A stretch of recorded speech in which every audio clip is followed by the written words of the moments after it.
Appeals to consider the application before us. And before we start anything else, if you will all join us in the Pledge of Allegiance.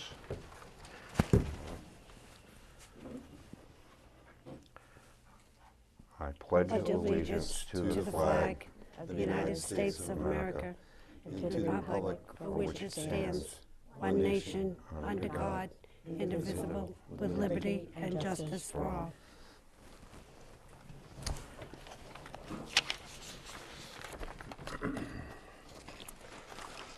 So we have before us a public hearing on the variance request for an 8 3/4 foot front setback from Wayne Caterino, 11 Callahan Lane, rural area 3 in the zone. And we have, should introduce the members of the board. This is Pat Boisvert, Russ Gagner, and Diane Morrow. I myself am John Campbell. And so I guess the first order of business is, do we have anything to sign from last time? I don't think we do. But I don't know. We have a finding of fact to take care of. Perhaps we'll do that afterwards. Oh, I see.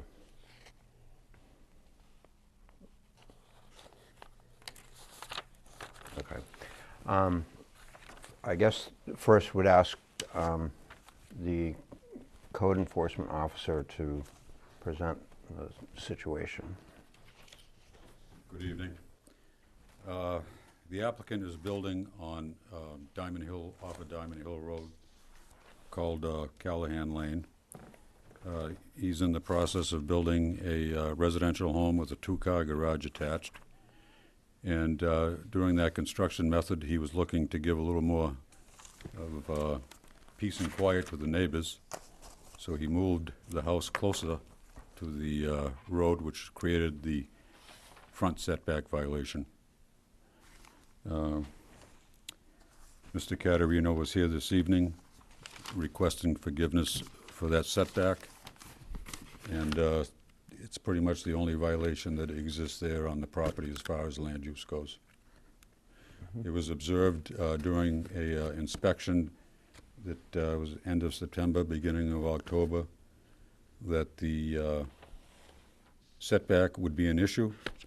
I requested the builder, Mr. Caterino, to stop building on the garage foundation, which he did, and continued on the house foundation, which he's presently working on, and that he's here for the forgiveness of the front setback. Okay. And I believe, Mr. Caterino, would you like to present your Yes, sir. side of the story?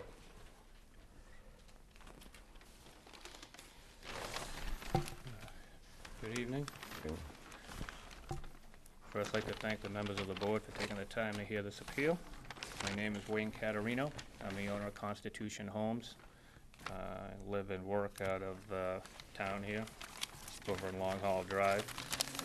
And I'm requesting that the board consider giving me relief from the front setback requirement on a property that I'm building at 11 Callahan Lane in town here. And I'd just like to take a few moments to kind of give an overview of how we got to this point this evening. On or about June 3rd, I put the piece of property in question under agreement with the seller, Miss Diane Callahan. At that point, my normal protocol, since I've been building, is to go down to the town, obviously investigate the property. At that point, I was made aware that the lot is non-conforming. So I'm not sure if the members of the board are familiar with that term or whatnot, but basically the home that was existing there did not meet the criteria that the town had set forth in current regulations. So in other words, at that time, if you look at the plan, there was an existing, I guess we'd call it a mobile home on a full foundation. Is this B1 or B2? That is going to be 2. Okay. Sorry. If you take a look there, you'll see in the center of the diagram, and this work, let me just back up one second. This work was completed by Chris Mendy of Civil Consultants, the firm in town here. So I went to him, I had him locate the existing structure. At that point, if you look towards the, I guess, top left, you'll see Callahan Lane denoted there. And you'll find a measurement that the home had a setback of 40 feet out of 40 feet, 0.35 inches. Now, the town calls for a setback of 75 feet. So I just wanted to point that out. So in other words, the lot was non-conforming to begin with, and basically I approached the town code enforcement officer at that time and brought his attention to that with the drawing from Mr. Mendy.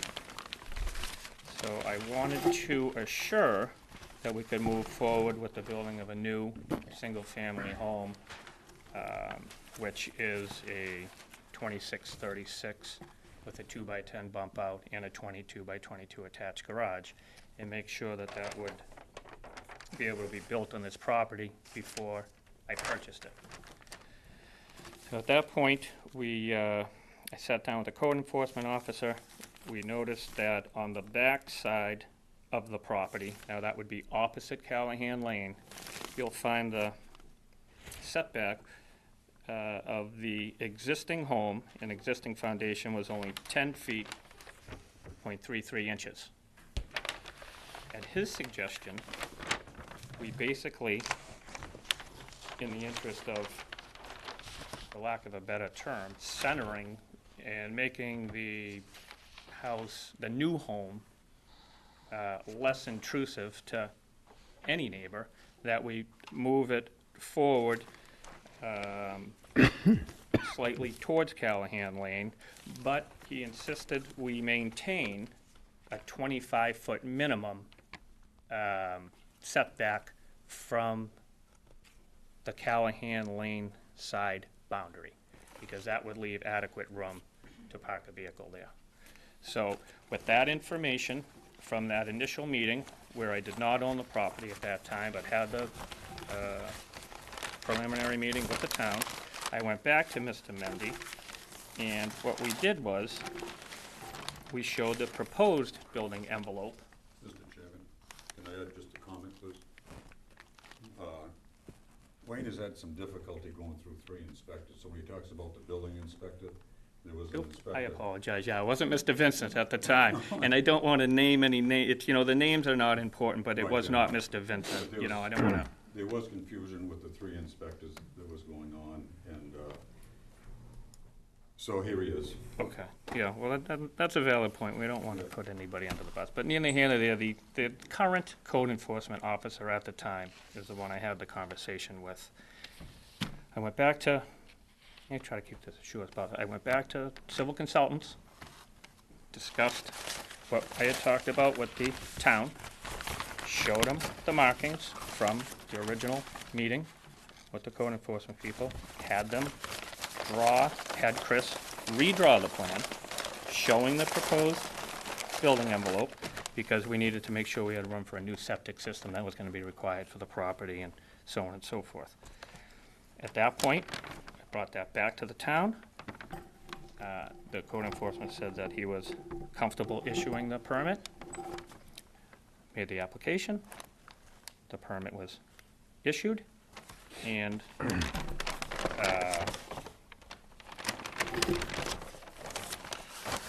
I went down and paid for it. Now, in the interim, it's not integral to where we're at today, but basically, nobody had any records. So I went down to pick up the permit at that time. I got the call.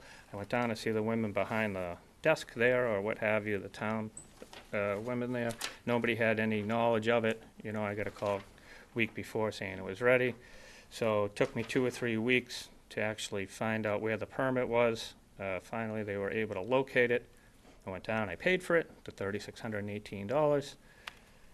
Proceeded with the work, put the foundation in, and I believe at that time, Mr. Vincent, if I'm not mistaken, came out, did the inspection, did the foundation inspection, and normal protocol from the town. I got a certified foundation plan, and sometime after that, after it was all poured, backfilled, and done, the building process had started, he alerted me that someone had made a complaint in town and saying that the property encroached on their land, more or less, that I've increased the non-conformity, if that's the right way to say it. Yeah, I increased the non-conformity of the lot on a particular side, mainly the Callahan Lane side. So my response to Mr. Vincent was that the permit was issued, all of the engineering work was done, presented at the time, we picked up the permit, we proceeded exactly how we planned, we stayed within the parameters dictated by the town, and the simple fact that the engineering, along with the house plan, I want to say this is my main point.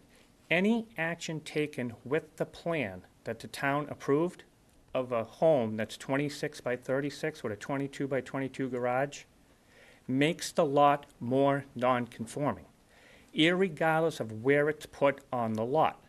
There is no position on the property that you can put the house that we proposed to put there and got approved prior to even buying the property, never mind go ahead with the building process, that would allocate or allow to remain within the existing building area, the pre-existing building area, if you follow me. Am I clear in describing what I'm trying to get across Orienting here? the house the There same was way. there is no possible locating of the approved building plans that does not make the lot more non-conforming. And quite frankly, we moved it 14 feet off of the rear part, the rear setback, because it was only at 10 feet. And this is not something that I came up with. You know, this was discussed in a meeting and proposed by the town code enforcement agency. I'm not, you know, I wasn't familiar with the, you know, the ins and outs of what it was. So basically, we got the house foundation in, and you know, I get a notice that we have to come in here and ask relief in the form of 8 point some odd feet plus 8 or 9 feet plus or minus with respect to Callahan Lane.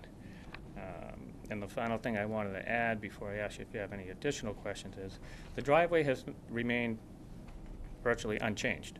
There was a pre-existing driveway that comes in off of Callahan Lane and serviced the rundown home, the abandoned home there. And basically, we left it exactly the way it is and just put the existing structure there. So, I mean, there is no change in the driveway or any altering of the road or the access coming in and out of the property. So, I would open up to members of the board if you have any questions, or if I could clarify anything with respect to the process, to, you know, when it started, how the permit was issued, how a plan was approved, what plan was approved, or anything along those lines. I'd be more than happy to answer any questions. The only question I have before the chair, may I ask a question before the public has an opportunity? Just for clarity, there's a marked out area on here called the proposed building envelope that was done by civil consultants. What was the purpose of that boundary? Well, the purpose of the boundary is to set some parameters. We had to set some parameters with respect. Now, the code enforcement, that's a great question. So I had asked with the foundation plan, which obviously sets forth the dimensions of the new home. Basically, you know, what would be a reasonable use of the land, you know what I mean, and a reasonable amount of area for the setbacks. You know, obviously, we wouldn't go and encroach it any more than we had to, but he basically wanted the proposed building envelope to show that if you look down where, just below the P, so if the proposed building envelope kind of runs left to right, obviously, if you look just a ½ inch to the left, you'll see the 25-foot demarcation there, and he wanted a minimum of 25 feet from the edge of Callahan Lane, or the access to that would be the furthest most point of the foundation. Obviously, there was no need to go that, you know, we didn't want to bring it all the way out there. We just brought it the bare minimum to get the property, the foundation, excuse me, off of the rear setback and leave us an ample amount of room to park a reasonably sized car. So the proposed building envelope was based on information provided by the code enforcement officer? Correct. All right, sorry. From the initial meeting. So basically, we had something, because this miraculously I had saved, I actually didn't save it, was under the seat of my truck. But anyways, this was the original markup done by the code enforcement officer prior to me buying the property, okay? So it's fair to Yes. say that it was not done necessarily per the, it wasn't something that civil consultants did based on an interpretation of the ordinance. It was civil consultants Absolutely based on not. interpretation from the code enforcement officer at the time. From this drawing that Okay. the code enforcement officer did. So I brought this drawing back from the initial meeting, asked Chris to put it on paper, so there was clarity to it, and then returned back to the code enforcement officer for his approval of that. And at that point, or shortly following that, then the permit, I got a call that the permit was approved, or ready for pickup at that point. I have a question. Yes, ma'am. You just mentioned that there was no change in the driveway, but in this drawing, your building now juts into the driveway. So that would be a change to the driveway.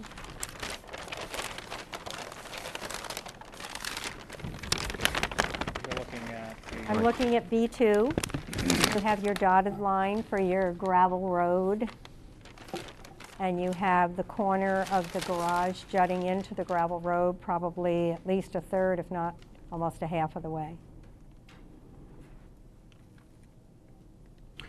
So if you go out to the property, I guess this show, the driveway, if you look, it's where it says boundary per ref period plan 1. Do you see that where the solid line is denoting the boundary?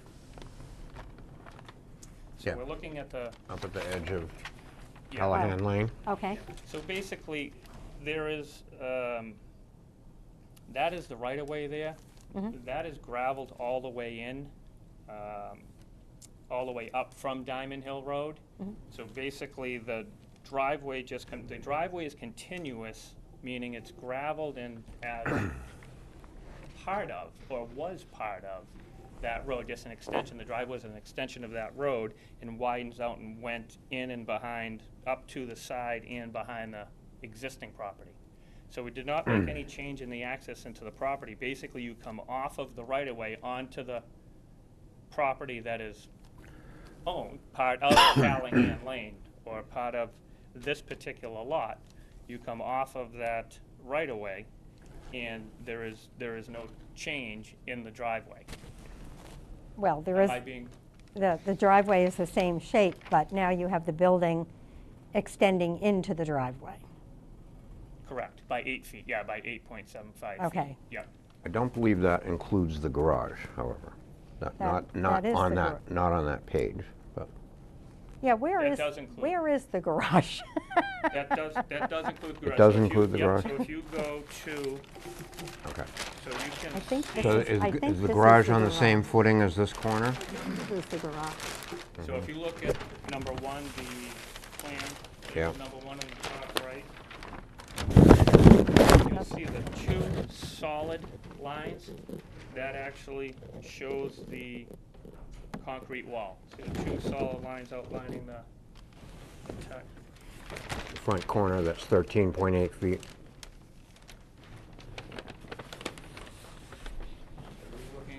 The top sheet you're looking at there, put the, Ms. Bovia, the sheet that. I- is The, from the underneath sheet, B1. We looking It at looks B1 like- or B2? one. So B1 is under here. You can show her where it is on the plan. Okay. I think I see Let one. me do You that. have to stand right So there. I see it's 13.65. This? Number one, yeah.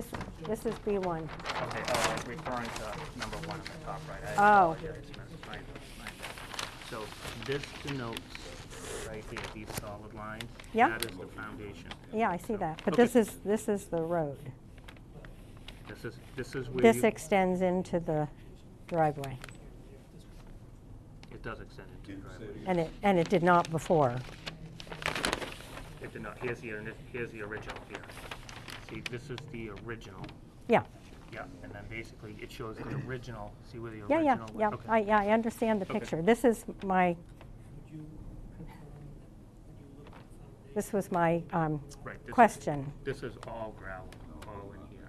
This is all gravel. all Not the- just this? Right, it's all gravelled all the way through here, and then around in here, and it comes in behind the house. So the road is gravelled, and then this is all gravelled going in. That was pre-existing. Okay, so the gravel road that's labeled here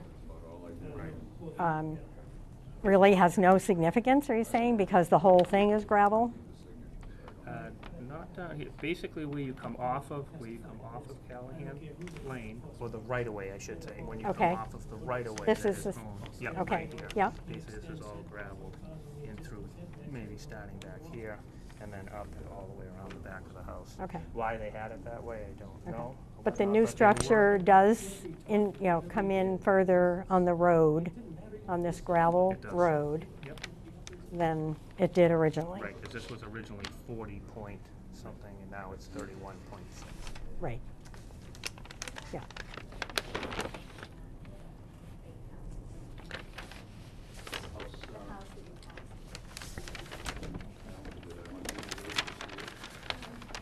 Are there any other questions from the board? Callahan Lane is still a private road, correct? From what I understand. Plans to Not extend even it a road, to it's the other. private property. I beg your pardon? It's private property, it's a Are- right-of-way that I own. Okay, are you one of you're the property owner? I Or an own abutter? the major portion of that subdivision. I own the 32 acres that are behind it. Okay. Yep. You can approach the mic, or we'll give you a Well, chance to. That's fine, I'll talk. All right, all right. Okay. Any other questions? And you have a certification for the foundation, correct? You're I mean, looking I'm at not it. asking you to bring it. No, you're looking at the certified foundation plan. That is exactly where it sits, and it's exactly And you were granted that. 31 feet, 6 inches, And, you know? So, at the 11th hour, we get a call saying that, made the lot, you know what I mean, there's a complaint, Understood, and, it's more non-conforming. Within the general parameters, as you're saying, of it being within 5 feet or rather 8 feet from the line, so to speak. Or where is the foundation now within this building envelope? Is it positioned here? Is this accurate to scale? That is exactly where it is. That is exactly where it is. So it came in, So the front corner of the garage is 31. 31. 38.3 No, from, 31, the Okay. closest to the, I see, okay.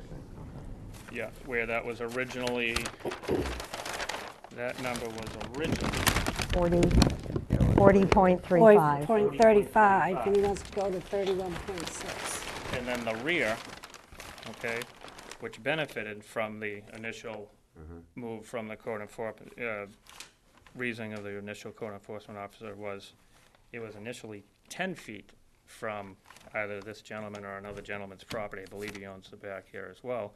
And now it's at 24 plus feet, if I remember correctly. I think it's 24.6 now. So it's been moved 14 feet off of his property there.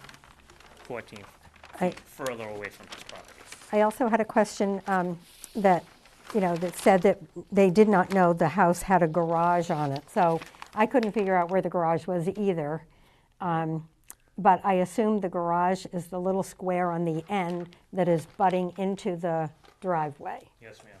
So when I initially was alerted by the town office, they said, well, we weren't aware that there was a garage on the property. I said, well, all you have to do is look at the permit. And then they didn't have the building permit, and they didn't have any plans, and they didn't have any engineering. And this is well into the building process, so I did provide to Mr. Vincent, did I not? At that time, I brought down all new sets. They did not have a building plan of what I was building, which obviously was provided at the time, or no issuance of any permit would have been had, as you're well aware. So it's not a detached garage, it's It's within an the foundation? attached, it's already It's within the poured and foundation attached that to you the have main here. building, yep. Okay. For which they had, well, I provided all the information at the time of the issuance of the permit, and then they had no record of any engineering. They had nothing in the file with respect to a plan or engineering or anything else, which is kind of interesting after the fact. So I brought that down. So what I'm asking the board essentially is some relief from the front in the matter of 8.75 feet. So the home can have a garage. Can you just clarify one, I just have one more question, Chair. It's not, there's some stuff here that's kind of in light writing. So what is this an increase in square footage from the original property? It says like the original, I think, thinking on here it says. Yeah, it says demolished, so you can see those light lines Yep. going back, because you can see where the original structure was on the backside a little easier. That was where it was 10 feet away from the property. Now you can see it's 24 because And it we looks like- demolished that piece. Right, it looks like that was 1,125 square feet, foundation at least. 1,125, yeah, so this foundation here, the actual house foundation is about 900, but that was a one-story, Yeah, I and don't it looks like the new foundation's 1,461 square feet. including the garage. Yep. Yep, yes, sir.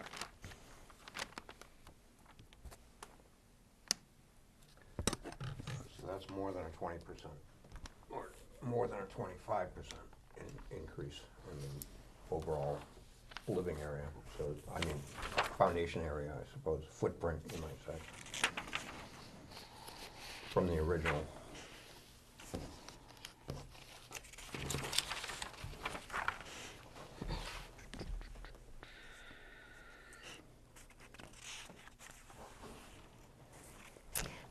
I have a question, but it would be for Dan, I guess.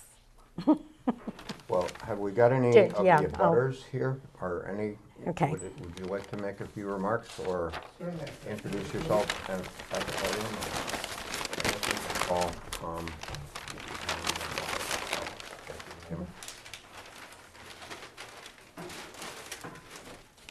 Yes, my name is Russell Ingalls. I own the lot 2940, which is the 32-acre parcel that's behind the lots. We bought it in 1991. We don't live there. We've had it as a lot for 27 years. There's never been an issue with anything up there. Ms. Bover, you brought up a point about the driveway. Yes, in fact, he has changed the driveway. And I'll give you an expanded view. Is this your property here? My property is You said behind. behind, well, yes, and behind the right-of-way. Callahan Land. If you look at these sketches on the back side, the second page is the layout of those 3 or 4 lots there. That top page shows the existing foundation, the trailer that was there, and it shows the existing driveway. The owners of that property would drive up my right-of-way, drive onto their property, park behind the trailer. They had enough room to turn around on their own property and then leave. The way it's presently set up, now, I'm not sure you can turn a vehicle around on the property without backing onto the right-of-way.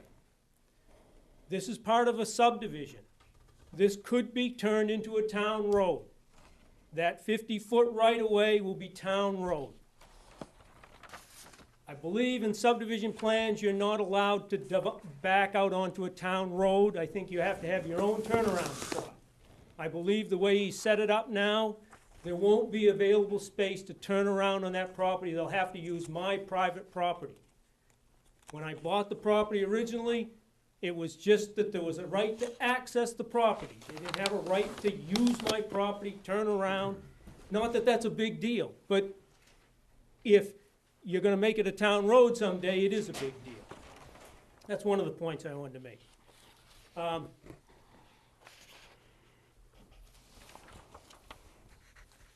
So, as part of this, when this is all being developed, the foundation was poured. And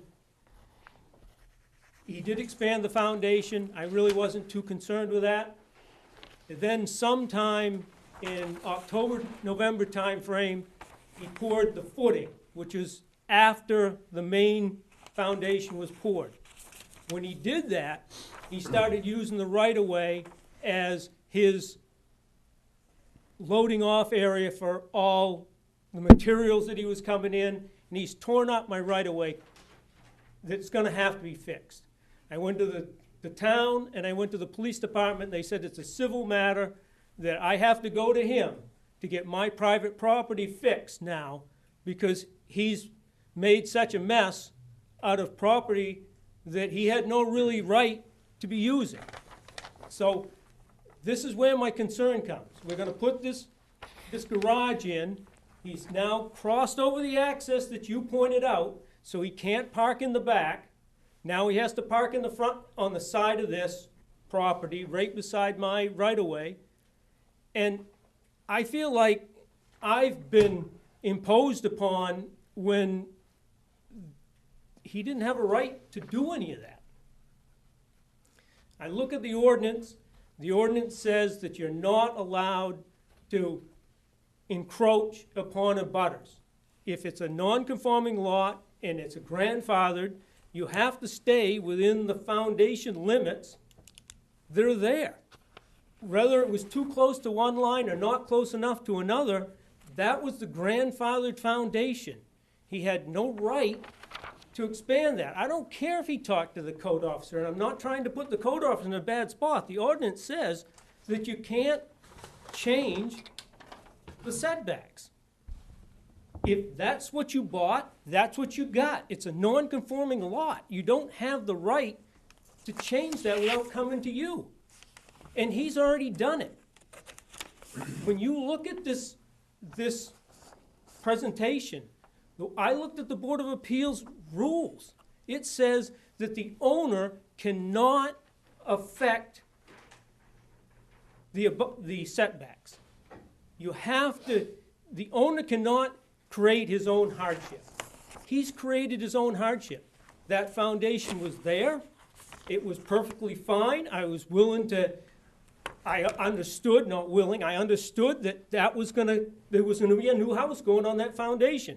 And the driveway would go up behind it, and everything would be fine, and I wouldn't be impinged at all. And now, he's certainly affected the right-of-way that I have. He's created his own hardship, and now he's coming before this board and asking the board to nullify a hardship that I don't even think you have the authority to nullify. He created it. He can't. I was on the Board of Selectmen. There was a property that had a similar problem. When they put when you go down into the basement, the little dormer that comes out, they put it over the setback, right up on Pine Hill Lane. No one could fix that. I mean, it was there. He did it. they came to the Board of Selectmen and asked the Board of Selectmen for relief, and we granted it with stipulations. I'm not even sure why I'm here tonight, because I just don't think you have the authority, and I'm not trying to, I'm just a concerned citizen, but I'm trying to read the rules and understand what the rules are, and I don't understand how you can go and give him a variance on something he's created. He did it himself. And now he's affected me. And it's a private road. It's a private driveway. He has access. He doesn't have the authority to dig it all up. He doesn't have the authority to put all his wood there because he got such a mud hole there that he couldn't actually get the wood onto his own property. He was actually staging it on my property. And I've accepted that, I guess. There was nothing I could do. I went to the police. They said it's a civil matter. You got to take him to court. If you guys grant him this variance, now the town is stepping in and helping him make it more difficult on my right-of-way. I'm glad to answer any questions.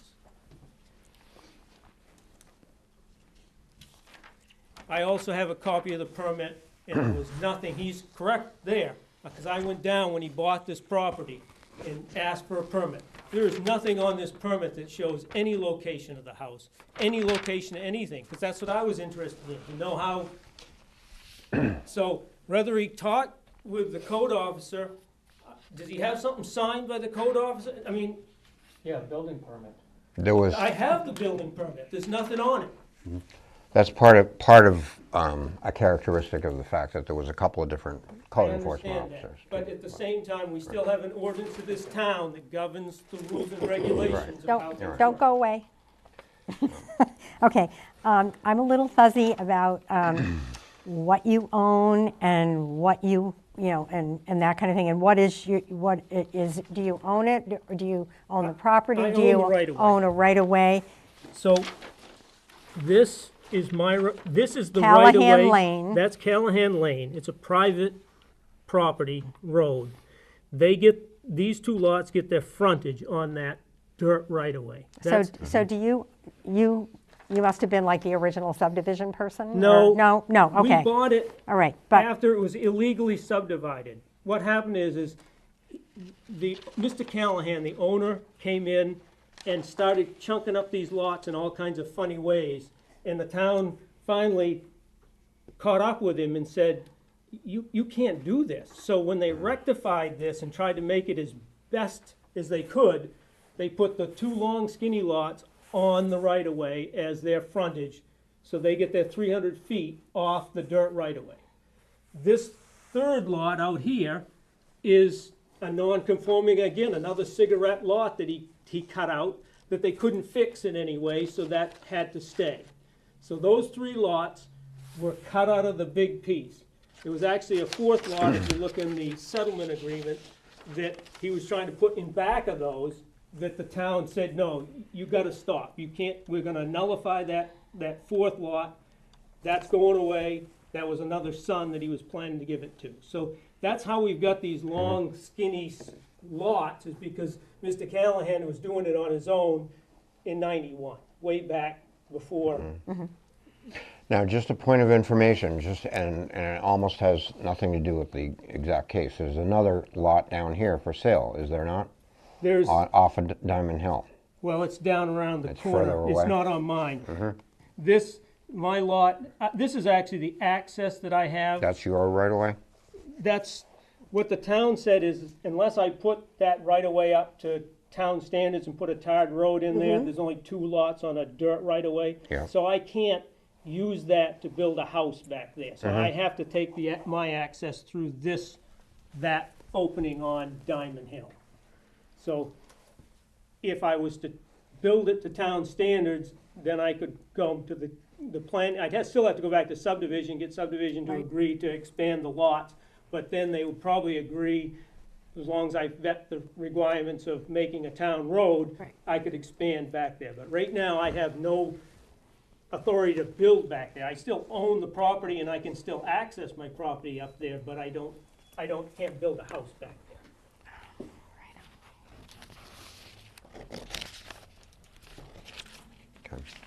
Okay. I guess this, to me, this brings about some questions that I did not come prepared to answer if we have to consider any of the fact that this is a subdivision and a subdivision road, and we have to make sure that it, you know, because I didn't look, when I came in here tonight, I did not look up any subdivision, you know, any subdivision kind of information Regulations, yeah. is supposed to go to the planning board, not to us. So as far as, you know, like if this is, if this right-of-way is,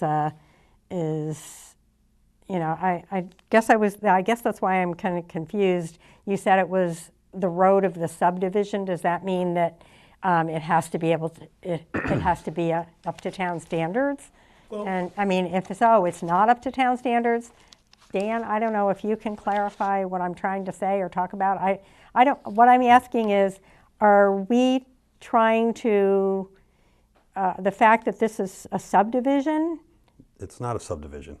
Well, he said it was. Well, Well, That's why I wanted It Dan to isn't- tell me if it was a subdivision that it we is have a to be subdivision. considering. It's a deed, it's a registered subdivision with York County.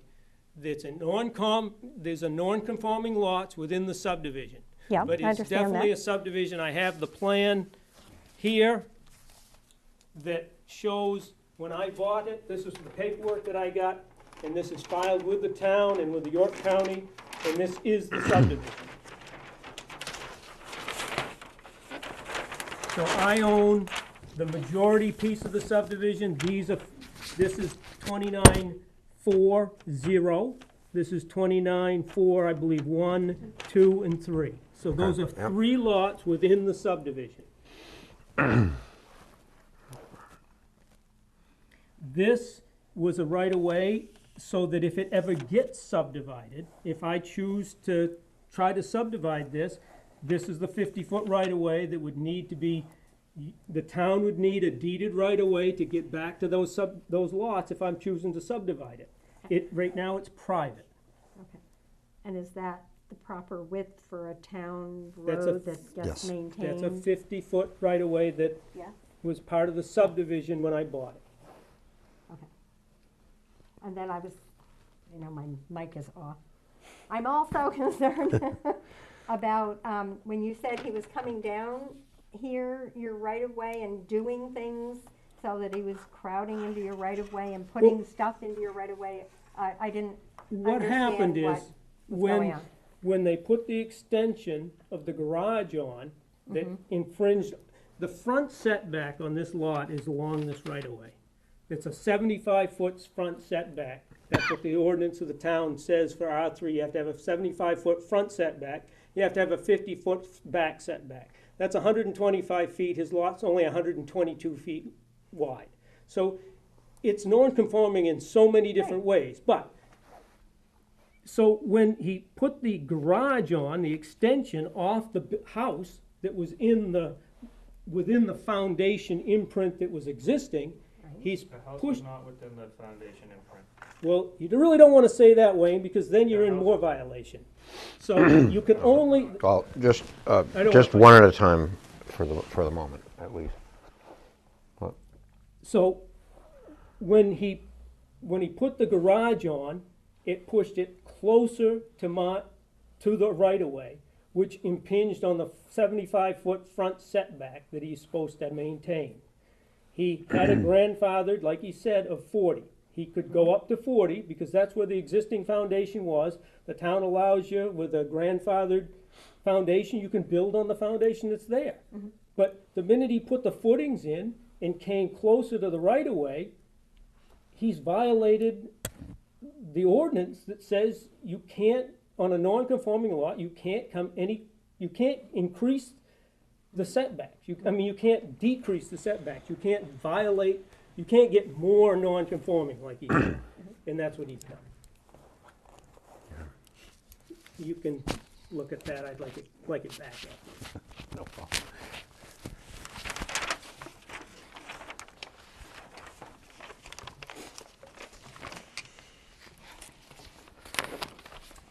I have a question. for this gentleman right here. Okay. As far as right-of-way goes, on your deed, is that included in your deed? It is included in the deed. Okay. And the one thing I would like, I can appreciate this gentleman's concern. He has to protect his interest in his property, and I've been building houses for a very long time, since 2001. So with that in mind, I tried to maintain a certain balance within the two properties. And it seems like his major concern is the encroachment of this garage with respect to coming onto his right-of-way. And we can have anybody attest that 31 feet along with a turnaround on my property is plenty sufficient to turn any vehicle around without going onto the right-of-way.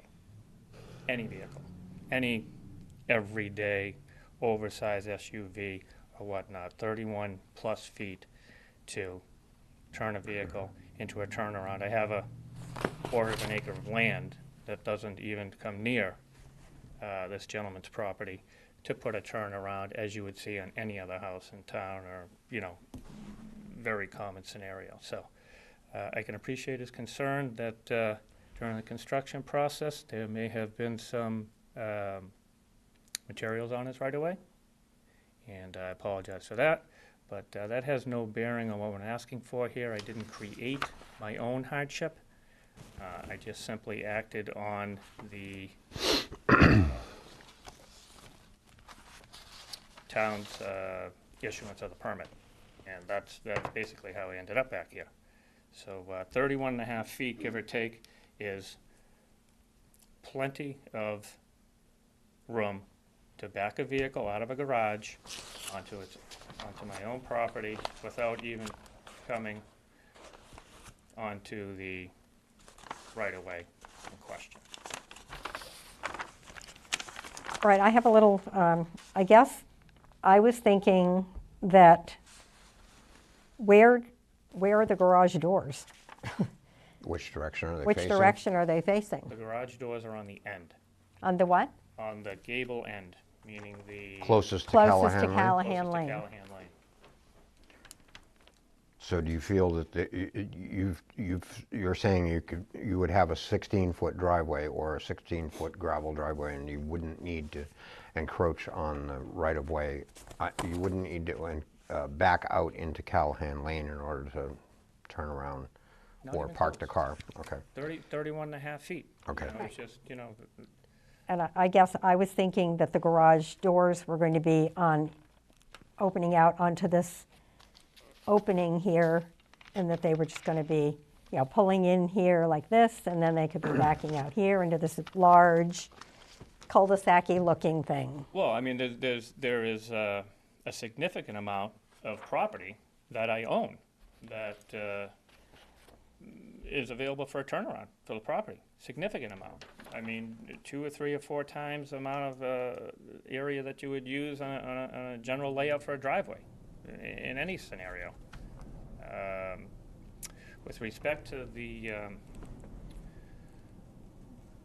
driveway being 31 and a half feet, basically a car is 12, 14 feet long.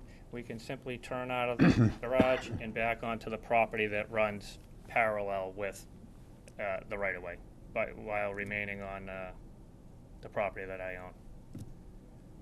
And that was the idea behind creating the 25-foot minimum setback with the code enforcement officer at the time.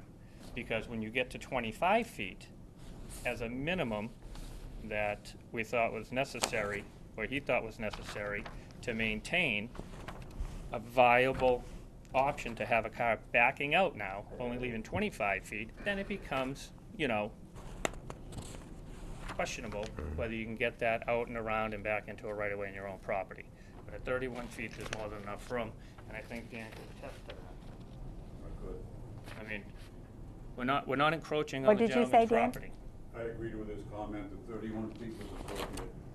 Okay, Back out of the garage, and make a turn onto the right-of-way. okay.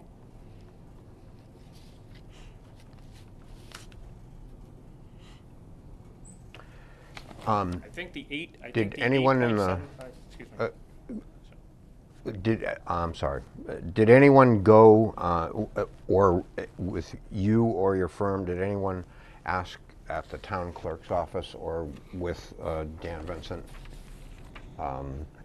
Did anyone ask if they should go before, if you should go before the planning board and seek a conditional use permit A variance. rather than a variance? Oh, a conditional.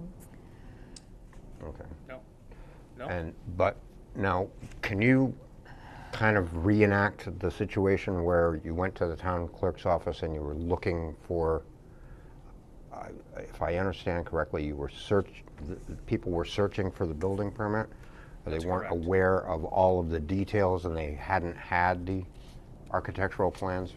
There was two things that, let me just bring it back, and I'll go over it very quickly in the interest of time.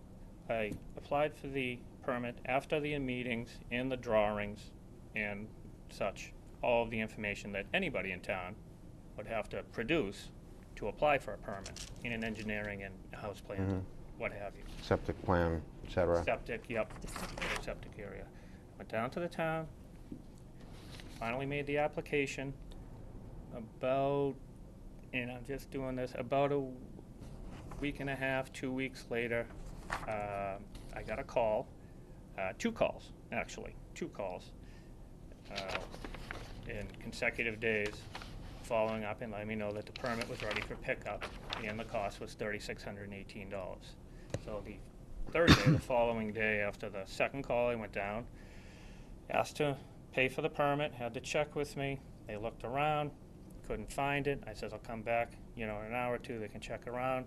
I came back later on that day. They're like, well, we don't have any record of any permit and we can't find anything here. I'm like, okay. So basically, I went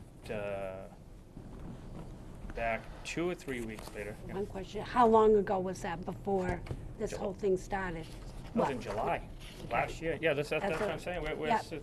That's what I I'm need, 8 months dates. into, I'm 8 months into this thing, and now, excuse me, I was basically 5 months into the building process when it was brought to my attention that this 8.75 feet is an issue with the abutter.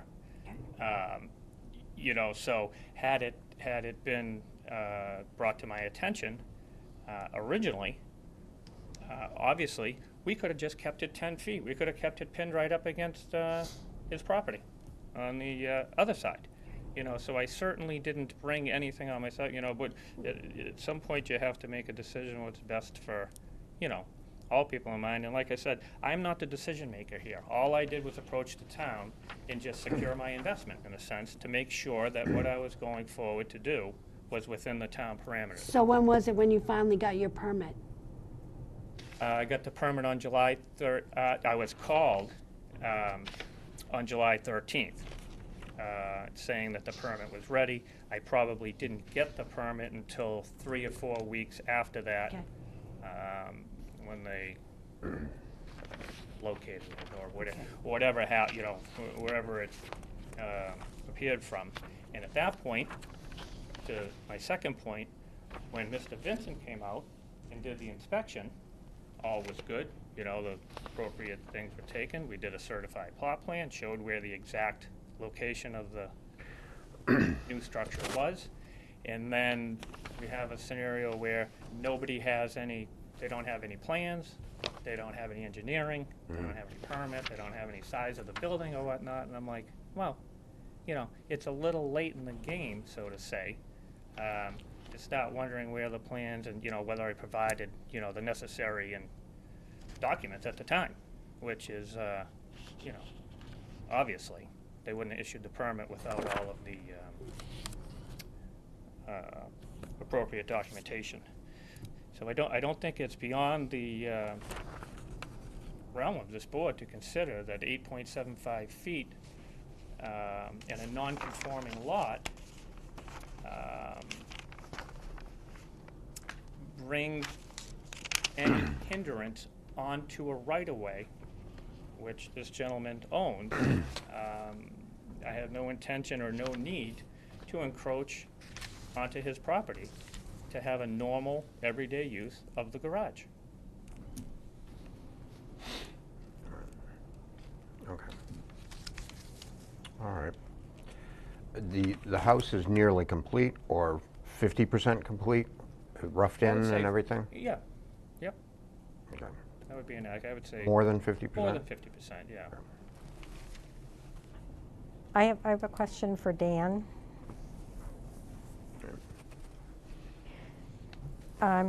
So Dan, you went and inspected the foundation, you said the end of September, the beginning of October? Yes.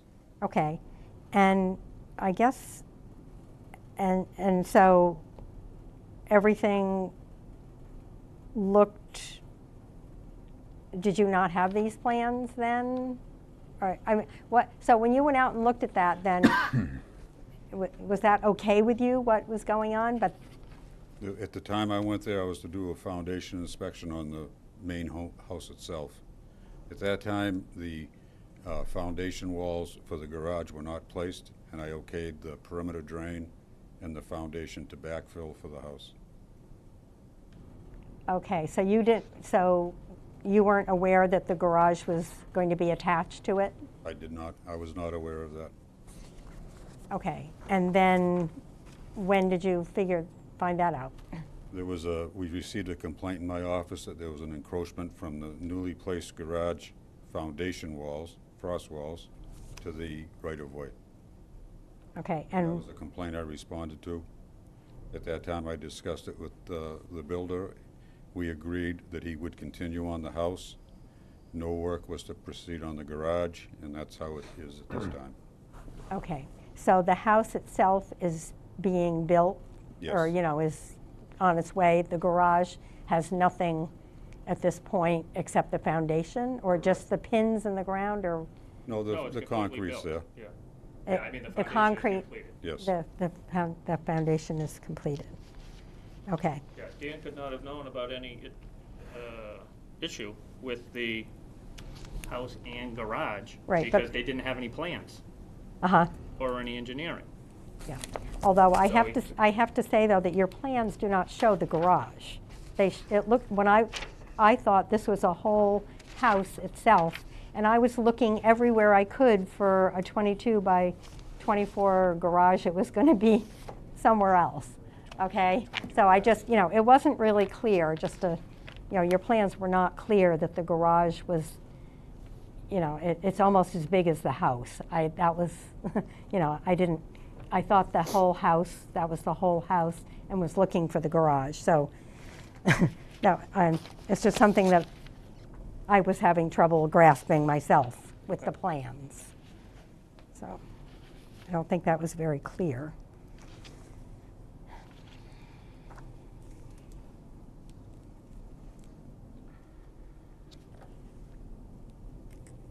And then I guess I also have just a question as to why the house was chosen to be oriented in a way that caused all this issue.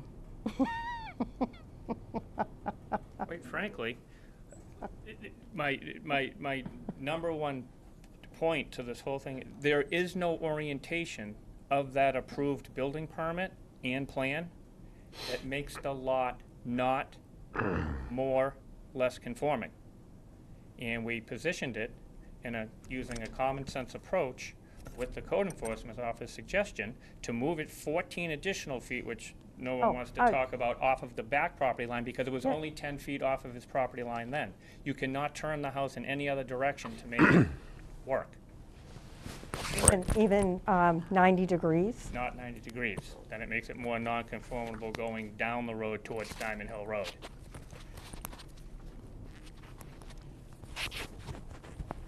Yes.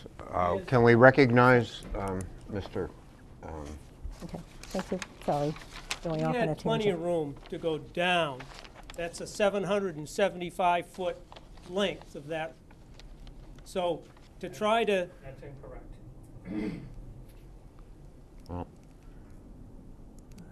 Any turning of that plan by 90 degrees makes the lot. took it more right off the deed. The length of his property on the right-of-way is 766 feet, .83. So he could have gone lengthways down that property for all he wanted. The only thing he had to worry about was the front and back setbacks. If he'd have kept it within the preview of the existing foundation, and Dan probably can talk to this better than I can, but I'm pretty sure that he'd have been okay if he'd have run it lengthways down that property. But the minute you try to take and make it put it the wrong way on a tiny lot, you're gonna have to encroach on the existing setbacks. There's no way. It sounds like you can- both can- agree that you cannot make it less non-conforming in the situation, because you can't. Yes, he could. If he'd have put it lengthways down the road, he would not have encroached on the front and the back setbacks. He'd have made him, the property, if he'd have gone lengthways, it still might have been 10 feet off the back, and it still might have been 42 feet off the front. But you got the 700 feet to run it lengthways. That's 100% incorrect. Chris Mendy from Civil Consultants can attest to it. He's an expert in the field. We can have him come in at an additional meeting. Once you turn the house 90 degrees, all areas of the existing house that don't fall within the existing foundation become non-conforming. Plain and simple. You're in a, Okay, I also think, We, I just like to point, reiterate that just so a it can point be of heard. order, I just want to make sure, you'll get your chance for rebuttal. We don't have any other butters here today? Okay, we should allow this woman to speak and introduce herself and explain, so. good, we have another one. Hi. I wasn't really planning on speaking, but since there's only three of us, I guess I will. My name's Anna Phelan. I live at 8 Callahan, so it's that other property that uses the right-of-way. And I don't want to You're cause... on the other side of Callahan Lane, or you're not on the one behind, correct? No, I'm like across Callahan Lane from Okay. his property, Okay. that other 2-acre lot. Yeah. I don't know what number it is. Okay, And I don't know any of this code lingo, but I just came because it kind of affects where I live. And I don't mean any bad blood with neighbors. I haven't ever had a bad interaction with Wayne. I met him twice, but they've been pleasant interactions. So I don't want any bad blood. Just talking about the fact that with this garage, there's the disagreement of if it will or will not cause turnaround in the right-of-way, which, you know, Rick has made all these points saying it will, and Wayne is making a point saying that it won't because of a 30-foot whatever, I don't really understand. But my point is that if it won't cause a problem, I'm not sure why it already has been causing problems if the garage isn't even there yet. Because, like I said, it's never Wayne, but it's all of his workers, so they fall under his umbrella. We've had a lot of problems with the end of the right-of-way. Me knowing this because I live there and I see it every day, and I've actually had to go speak to them myself, which is uncomfortable because I don't know if you even know, but many of them are often drunk while they're working on the heavy equipment. They're making huge ruts all in the right-of-way. Me and my husband actually put cones out because they made such huge ruts that they couldn't drive on it. So they actually started driving onto our property, which is the complete opposite of the right-of-way. And so we said, you absolutely can't do this. This is very far away from your property. So they actually had to put cones. And so not only has it been made clear by me casually saying to Wayne when I first met him that, oh yeah, this is the right of way, we can drive on it, but we can't park on it. And I know Rick had a formal legal letter to whoever bought the property saying you can't park on it, to then having all of his workers park all over it, create huge ruts on it, which have still yet to be fixed because they've now been frozen into giant ruts, which are then being driven around. Also, the workers often are urinating on it because there's never been a porta potty put out, and their cigarette butts are littering the ground. So it's just kind of disgusting to me, having this be my dream home with my family, my growing family that's living there, to see how beautiful our property is and how disgusting the end of this right-of-way is being treated. Not to say that the trailer wasn't absolutely disgusting, and this house is much more beautiful than the trailer, just the point that if the garage isn't going to cause a problem, I don't know why it already has been a problem if there's not even a garage building there. So I'm just worried that there is a chance that there will be a problem because I don't even know if Wayne will live there. It might be a totally different family who doesn't have any knowledge of this happening, and they just disrespect the rules of the right-of-way as well, and they decide to drive all over and make a mess of the right-of-way as well. I don't know if you have any questions or if my ramblings made any sense, but I just wanted to share my concerns being someone who lives on that road. Thank you. Thanks. Anybody have any questions about that? I'm done. I'm good.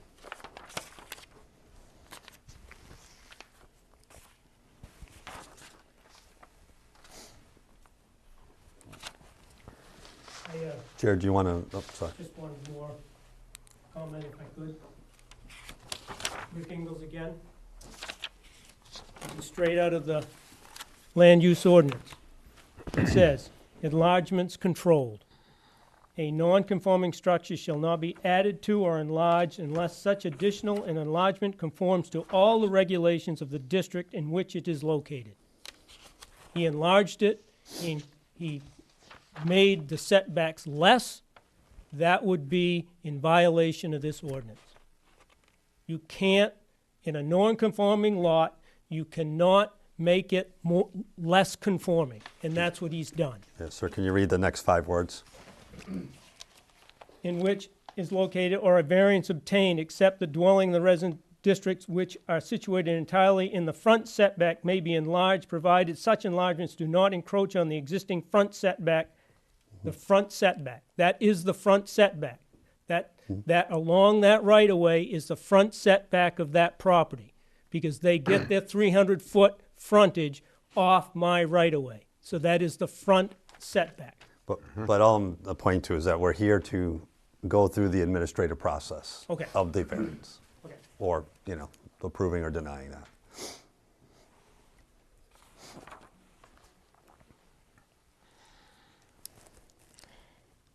Dan, I still had a question for you that I never got to.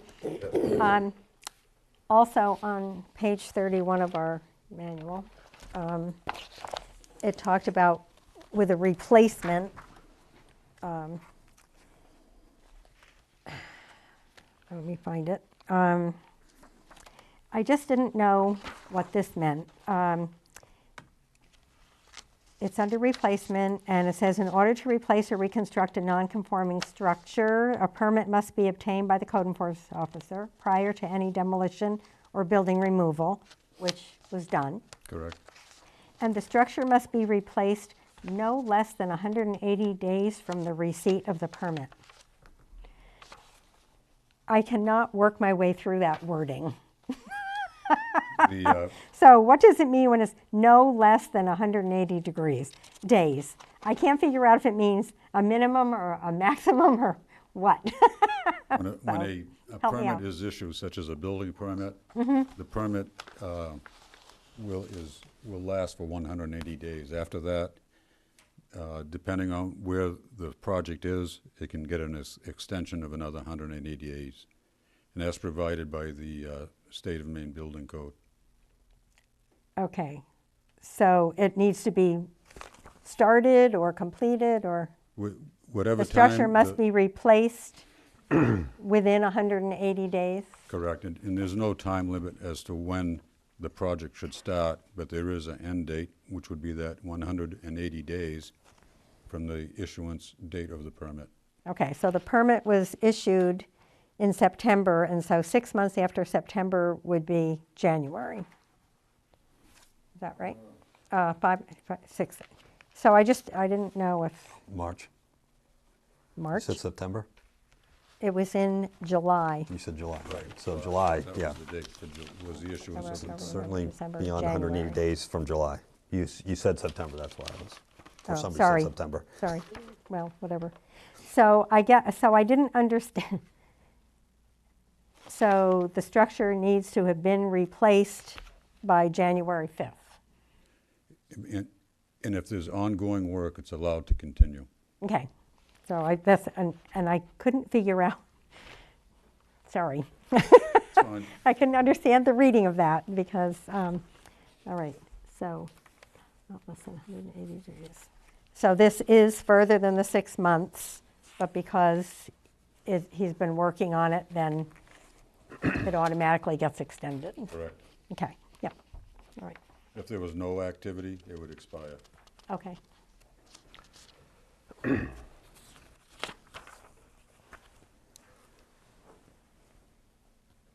Mr. Vincent, can I just ask, do you have access to a copy of this? Whether we can establish that I do not the have a copy of existing, this. okay. If that was put in through the planning board or whatever, it should be up in the files upstairs. So somewhere in the town Yep. records, we may have it, They or should have a it's still copy of it. available to the, it's still available at some point. This is 91, is that what that is, 1991? 1290, yeah. And does this change anything if it's a subdivision that we should or should not be dealing with this? Well, we're dealing with only the lot in question overall, Right, and we're not dealing with the entire subdivision. However, don't know if were we to be required to enter it into the record of these proceedings or not. It was entered into evidence, so to speak, so.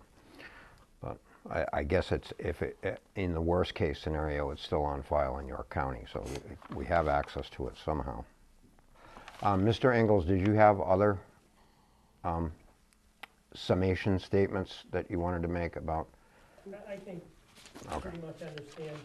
Right. Can I ask, do you foresee that you will further the lane out to the end of your property at some point, or have another outlet someday and make it a town road?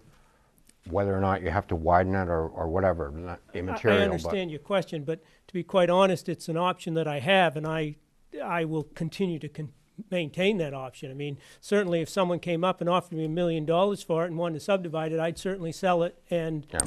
and allow them to make it a town road. So I have no interest in relinquishing any of the rights to that 50-foot right-of-way to make it a town road. Does that make it Yep. more clear? Does this, in your thinking, does this make you less likely to develop it?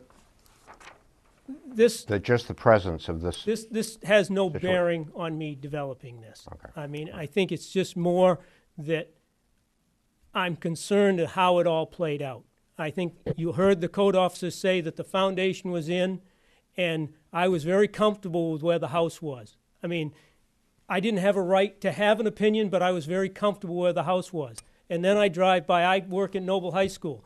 I drive by there every day. And all of a sudden I see all kinds of activity up there, and I look, and now they're starting to put an attached garage onto a foundation that I thought was already complete and everything was going, and I think that's what the code enforcement also told you.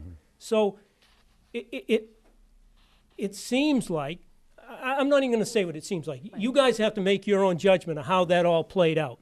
But when they did that, it was near the end of the winter. It was in the beginning of the winter, and the ground was getting soft. And like Anna had mentioned, they tore the heck out of the right-of-way. That's my concern. My concern is once he sells this, there's neighbors coming up there, and they have no room to park or whatever there may be, they're going to be parking on the right-of-way, which is private. It's not a public road right now. And so I don't want to have to deal with that if I don't have to, because like she already said, we've tried to deal with the builders that are up there, and they didn't have any urgency. Well, they really didn't have any other place to park, so that's why they parked there. And it just got to the point where I was willing to accept it because I didn't want to fight it anymore. Like I said, I went to the police officer. They said it was civil. I went to the planning board. They said it was a civil matter. It's like, I don't want to be engaged in any civil matters on my own property. That's my concern. He can say what's going to happen. He's going to sell that house, and it's still private property. I understand they have an access, and that's what I tried to make reference to when I came up here. I've owned the property for 20-something years. It's never been an issue. They park behind. He is now, like Ms. Bovair said, he's put he can't use the existing driveway. The driveway now is where he says it's going to be. and it is going to affect me. It can't help but. It's a lot closer to my property now than it was before. And I'm just questioning why that would be okay on a non-conforming lot. It seems like he's extended the setbacks. Would you imagine, can you imagine a scenario where it was a paved driveway and water runoff became an issue when common sense would tell me that you don't put a paved driveway on someone's property next to a dirt road, a private road, but what if? Would that become a problem? I can already tell you that it is a problem. And it's not major, but the foundation, because it's a trailer foundation, probably it would be to go up and look at it. The trailer foundation's fairly high. That wasn't a problem when we put the house on. But then when you put the garage on, you had to build the level of the ground up to the level of the existing trailer. Now it's a lot steeper. The water now does run down his driveway and does run down our driveway, because I've gone up there and I've seen streams of water coming up there. It's not his fault, that's just the way it works. But yes, when you brought it up, it definitely now, there's more runoff coming down that driveway. There's no way around it, because the ground's now higher, and it has to run and seek a lower level. I don't know if it's gonna be an issue, because I don't use it, but it does get more runoff. I will have to say yes. Pertaining to the character of the neighborhood, Mr. Ingalls, you maybe can answer this question, or Ms. Phelan, you can answer this question. I mean, what is the current setback of the Phelan's home from I the, think, Excuse me? approximately, what is the approximate setback for the Phelan's home from the Callahan Lane? The new one, or Your home? theirs? Know that, but No, roughly. I'm There's not a looking rate- for something. It's pretty much right in the middle. Their lot is also 146 feet, so it's another 26 feet, but their buildings pretty much go right down the center of that lot. It probably is a little closer to the back than it is the front, but it's, they pretty much, they've got a 3-car garage, they've got a house, and they've got a barn at the top, Yeah. and they're pretty much located as close to the center of the property as they could, Okay. I believe. my house is like the opposite direction of Right. Yep. They run lengthways down, Right. so the front door looks at the right-of-way, not Yep, at Right. Diamond Hill. okay. I also have. did you have another question for Mr. Caterino? Is on the building permit, wouldn't they have had on their house and garage? I guess I'm wondering that if And this they issued a garage permit? opened in a That's one of the different big questions. place, Just where is and the that? cars had to go around and drive in the other way, would this help the situation? The garage is not built yet, you know, I realize the foundation is poured, but I guess what I'm thinking is if all this commotion is because people are worrying about turning around stuff, if you were entering the garage from, you know, this other direction, would that alleviate a lot of the concern? I know the garage will still stick into, you know, this little driveway piece, but I'm wondering if the traffic is out behind the house. I mean, I don't know, I'm just, I do understand your question, Ms. Bouvier. Currently, the way the lot is constituted, that's really the only way to get in there and access access the garage, with the exception of loading it from the front. You know, so you could have a front load, so if you came up, which we considered at the time, because if you come up Callahan Lane, you could fork off to the left and then drive forwardly into the garage. That was an option that the code enforcement officer and I discussed at the time. But basically, that just deviated from the existing way that the property was accessed. And what we tried to do was limit any change, in a sense, or keep the new structure in line with the existing property and the way the driveway and the building was situated. That's why the building remained the same, in the same direction. That's why the driveway remained the same. Again, I don't feel like I understand what you're saying at all. Do you want other people, or does it even matter? Well, I'm not so, I don't want to shortcut the It question. matters in a sense. But it's, I mean, we're here because he's increased the nonconformity of the lot Yes, in violation of the ordinance. Needs a variance to become in, right. so. I'm not so sure, you know, how people can, there's nothing in the ordinance about, well, depending on where you look in the ordinance, you know, the circulation in the driveway, this probably doesn't pertain to this particular lot. Unless you put a condition on it or something like that. Unless it was actually part of a condition in a subdivision, if this was being built on as part of a overall subdivision, then that would play a more major factor. Well, I guess I meant putting a condition on the approval of the variance, if you feel like that would change anything. I don't know if it would. I don't know what the rest of the I board understand where you thinks. come from. I mean, that can be done if a variance is granted. Right, A condition can be put on the variance. uh-huh. I hate to continue with the questions, but In what response is, to what, Mr. Ingles, with respect to the driveway being shortened, you know, if the driveway was 100 feet and we moved it forward 8 feet, you know what I mean? It's 92 feet, it's closer to his right-of-way. I can appreciate at some point, there is a certain distance that his property becomes affected. And that distance, in my opinion, and the opinion of the current code enforcement officer, 31 feet from a right-of-way, backing onto my own property, is more than sufficient distance to move a vehicle in and about the property that I own, without adversely affecting this gentleman's right-of-way in any manner whatsoever. one thing that is kind of pertinent to the ordinances, and so my final question, I said that once before, but this is really my final question, is, at least to you, ownership of the property. I mean, it's not clear from the building permit, ownership of the home. Ownership is kind of critical as we interpret some of the ordinances. What is the anticipated ownership? Is it going to be Miss Callahan's home? She is the owner of record on the permit. No. Okay, No, so no. it's anticipated the home will be built and sold? I don't know, I Okay. haven't made a determination, no determination, Ms. Callahan is not the owner, I am the owner. Okay, all right, that wasn't clear from the Okay, permit, yeah, because I it just says, wanted to it says on clarify that here, for the record. owner of I record, am the owner. Miss Callahan. And the house has not been marketed and has Okay. not been, you know, no determination is made whether, you know, Okay. who's gonna occupy, whether it's gonna be sold or whatnot, All right. for obvious reasons, you know, there's a lot of things, you know, Yep. up in the air.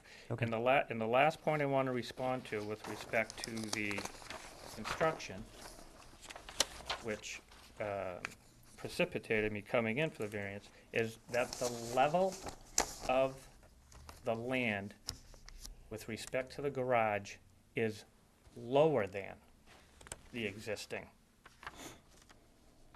foundation. This gentleman alluded that it had to be built up, and therefore causing more runoff and could further bring some issues into his right-of-way. There is a drop of nearly 2 feet at the entryway of a garage, so you can get in. So the actual land, the level or the height is dropped in that area, not increased, therefore not causing more runoff onto the right-of-way. It's very clear, well before I got there or anybody got there in the past, you know, X amount of years, that that property from Diamond Hill Road travels uphill slightly all the way to Mr. Engel's property, and naturally water runs downhill, regardless if there was a trailer there before or there's a brand new house there now. So, you know, in light of making improvement in the town and getting rid of an abandoned mobile home and an eyesore and putting a brand new home there, you know, I think runoff from a garage that's significantly lower than the original foundation is inconsequential because there's Have you less changed runoff. the grade of the lot overall by putting in the foundation?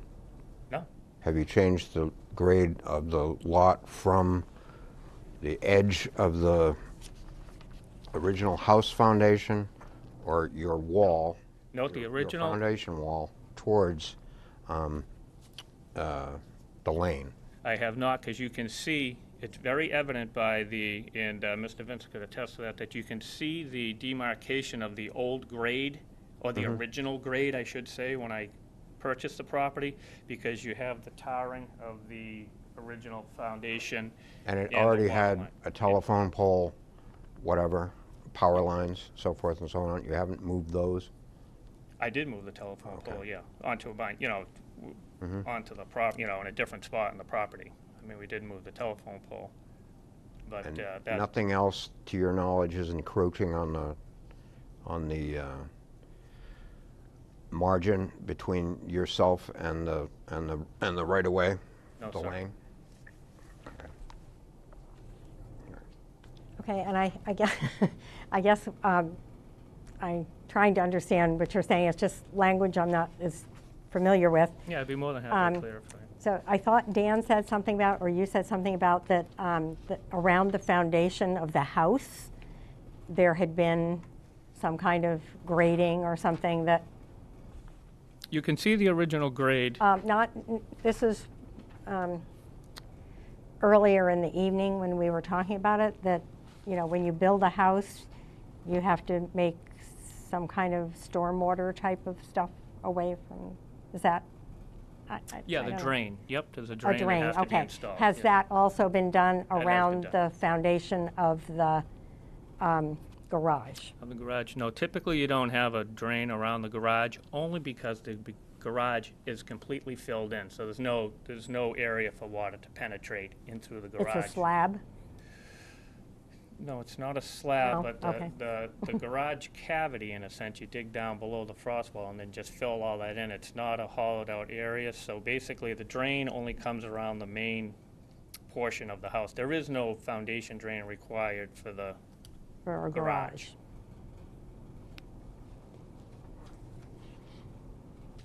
And you feel that would be okay, Dan, the way it's set up now? The perimeter drain on this structure is probably 6 feet below the finished grade. So if you were out cutting your lawn with the lawnmower, going down 6 feet, you'd get to that perimeter drain. And that perimeter drain is designed to take care of water that is groundwater that drains away from that foundation. And I'm imagining that the 35-foot lead from your perimeter drain is going downhill. So it would be going parallel to the right-of-way, and yet again away from the right-of-way. Okay, so it wouldn't be encroaching on the, The Callahan perimeter drain Lane. would not. yeah, okay. Yep.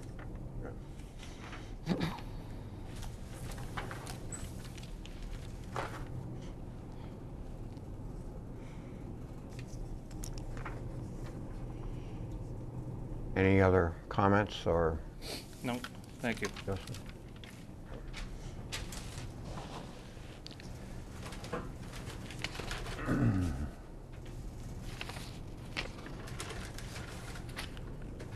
Do we feel like we have all the information we need to vote? Excuse I me, did- ladies and gentlemen. I would like on the record publicly to apologize to Miss Anna here for some comments she made and some things she brought to my attention with respect to the people that I have working in and around her property. So I'd like to duly do that on the public record and make sure that she's aware that I'll address her concerns over at that property. I think that's important, of course. Okay, thank you.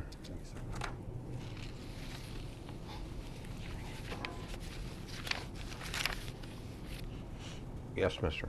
So, Could you just clarify one more thing for me? I'm a layman, I'm just trying to understand the ordinance.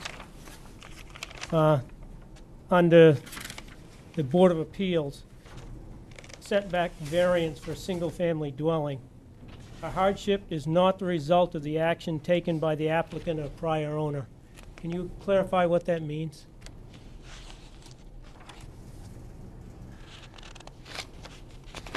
We'll be voting on those hardship questions that are all listed in there. Well, the 5 questions you see in there, we'll be voting on those questions. It's up to each individual's interpretation on how they interpret that question.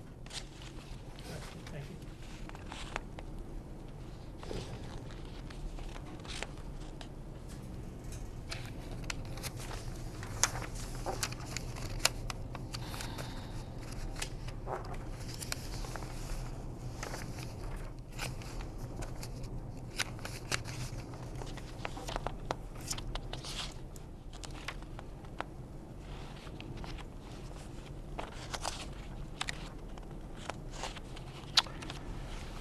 At this point, I think we shall close the public part of the hearing.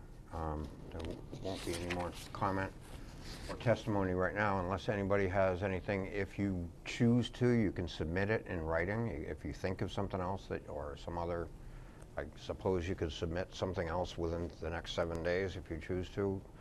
At this point, we have to close the discussion and begin to discuss it amongst ourselves. Not that we're going into executive session or something, just that we're going to see if we can entertain any motions about how to make a decision on this, or whether we should refer it to another body. Mr. Chairman, based on the facts that have been presented and our ordinances were particularly relating to non-conforming structures, and based on information provided through Mr. Bellissimo in terms of basically just the facts, findings of fact going into this evening, seems to support again that the ordinance seems to support that a request for a variance is the appropriate action for us to be voting on. Generally speaking, it appears that the permittee in this case, did in fact enlarge the non-conforming use in violation. I don't want to use the term violation like as a big negative, but it's in violation of what's specifically in the ordinance 5.21, 5.21C1, which also, by the way, speaks to the Board of Appeals hearing this case and going through to see if we would grant the variance, and 5.21C5, which talks to replacement, which is clearly this is a replacement of the existing non-conforming structure, which would have required the new structure is reconstructed or replaced within the footprint of the previous structure, or that the new structure is located on the lot so that the existing non-conformity is improved upon and not increased in any way. And it does appear that while the rear setback was improved, it does appear that the front setback was reduced, in this case by 8.75 feet from what was the original setback. If they had stayed in that original 40. 41. 40.35. 40.3, yeah, 40.35 feet, then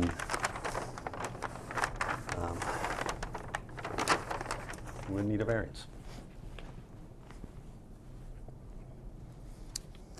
And if, pending further discussion, I'm certainly open to more discussion, but I make a motion that we go through the hardship standard determinations.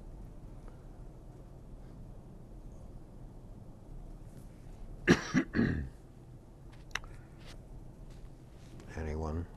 I do feel that we would all have to agree that this does increase the nonconformity. But it was that from what was told to the builder, or Mr. whatever his name, that he was led to believe that this was an appropriate compromise, and basically thought it was okay to put his money in and that kind of thing. So I think that's important to consider. Well, that may be something that we may have to make a motion on to take that as the first question. I would point out, though, that on page 97 of the ordinances related to issuing of building permits, any permit issued which is not in conformity with the provisions of this ordinance confers no rights and is void. So if his building permit is not in accordance with the ordinances, it currently is void and requires a variance to proceed. However, to your point, the board could take a motion to determine whether or not the builder is actually in fact in violation of the ordinance.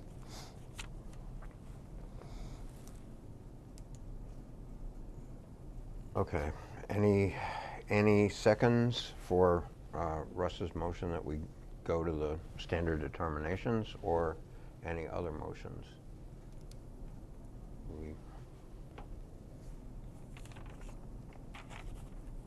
I don't know how to proceed, so leave it up to you guys. Okay.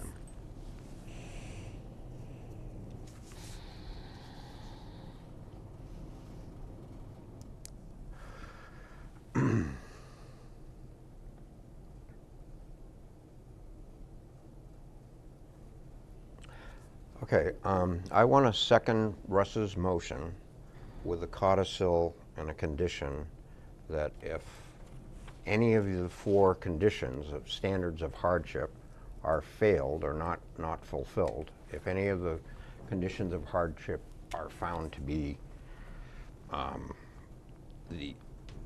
found against the appellant, i.e. The contractor, that we defer the case to the planning board such that he be required to obtain a conditional use permit, such that, you know, the planning board may issue a conditional use permit and delineate the conditions specifically. Whereas we, if we deny you the variance under the hardship conditions, that's all we have. We don't, it stops there. You can make an appeal elsewhere. I would prefer that you, if we fail, if we find that the appeal fails the conditions for hardship, that you go to the planning board. So I offer that as a motion to seconding Russ's motion and offering the conditions.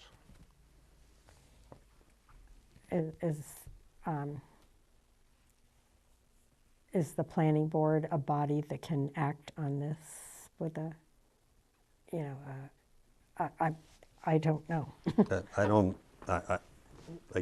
don't believe they can. It's not their jurisdiction.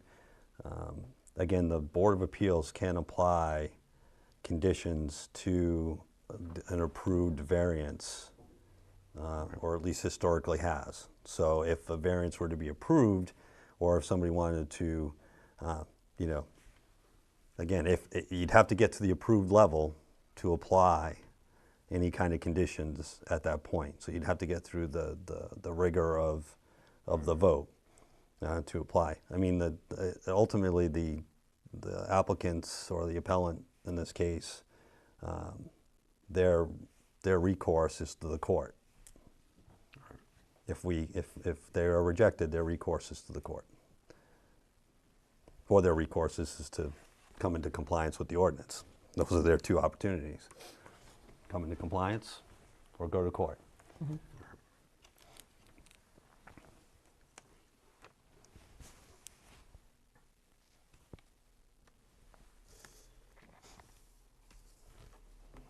Okay, so, well, does anyone want a second motion for? Not yet. I want to talk Okay. a little bit All more. right. More discussion? Is All right. there, so the house itself, if the garage isn't attached, is fine.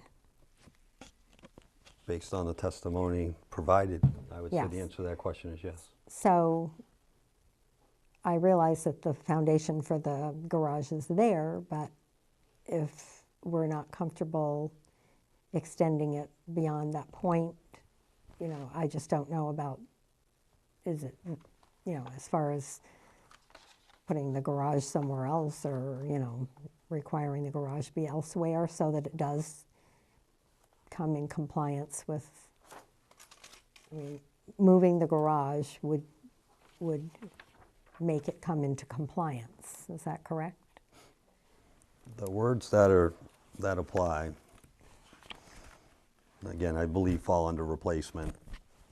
And again, the wording is the new structure is reconstructed or replaced within the footprint of the previous structure, which in this case it's not, or that the new structure is located on the lot so that the existing nonconformity is improved upon and not increased in any way. Right. Can the From a- garage be made smaller somehow? I mean, 8 feet smaller, is that? Well, it I would mean, have to that's- be shorter, so it wouldn't be very It practical. wouldn't make it practical. Unless you entered it in a different direction.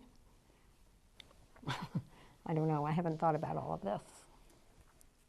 I think hypothetically, you could even have a temporary garage or a screenway or a breezeway, but it couldn't be a garage with a foundation that's that close to the approach to the lane.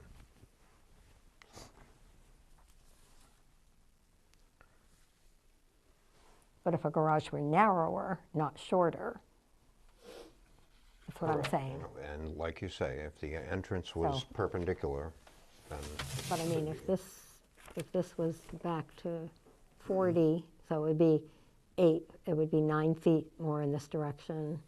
Is that too small for a garage, if you entered it in this direction? I don't know how big a garage is supposed to be. You know, I'm just wondering, since the house itself is there. people and have it's- small garages like that in condominium situations. I don't see a I don't know, problem I'm with just, myself, but I'm just looking for I- a way I to understand. make the house, you know, not require anything to change with the house, but maybe something could change with the garage.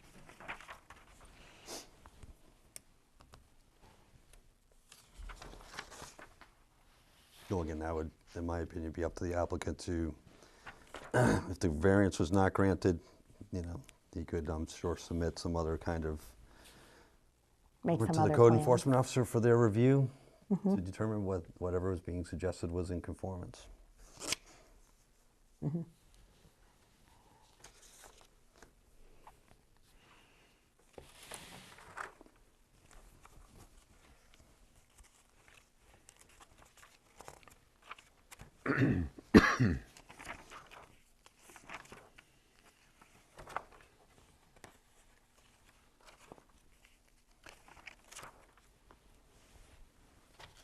So I believe where we stand right now is there's a motion. I'm not so sure there's a full second of the motion at this point, or at least that holds the original motion kind of intact.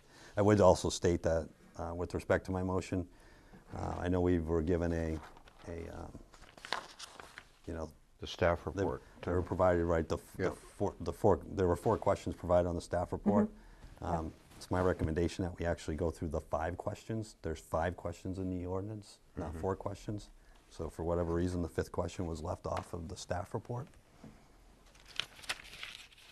By the way, the 5th question is the more appropriate question compared to question number 4, in accordance with the state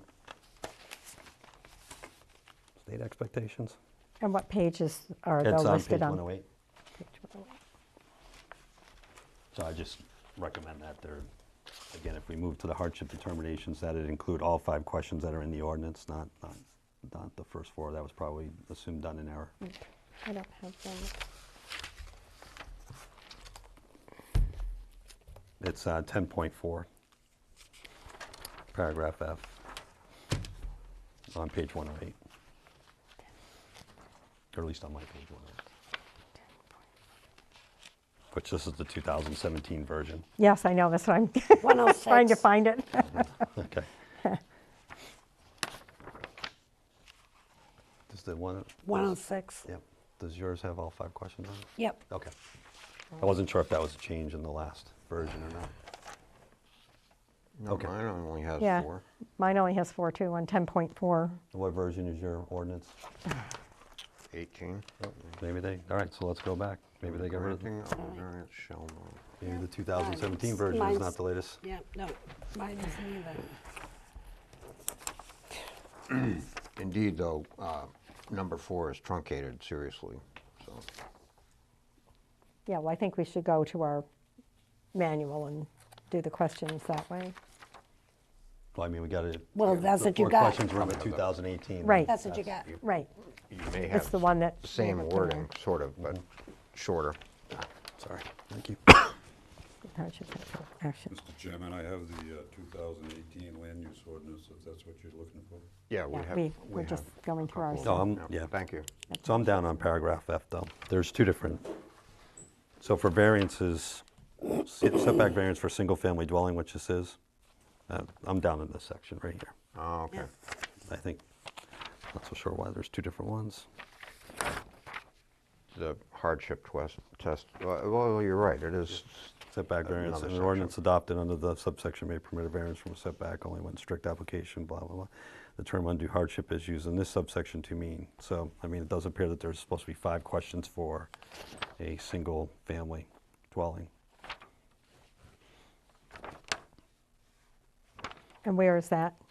Sorry, it's on the, It's like 100 and, it's on page 120. It's again, it's in 10. Oh, I see, it's right before the 10.5. Yeah, it's still in 10.4. It's still paragraph F. It actually hasn't, to be honest with you, hasn't changed at all. It was just that. I think you guys were looking at the upper half, and I was looking at setback variance for single-family dwellings, which this is a single-family dwelling.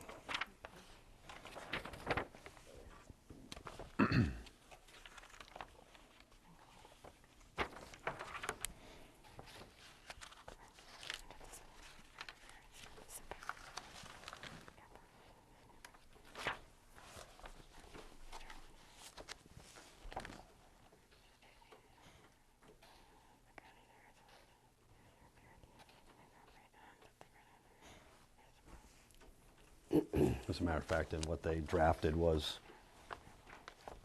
more aligned with paragraph F for the vice paragraph C, which to your point is, brings in the reasonable return question, et cetera.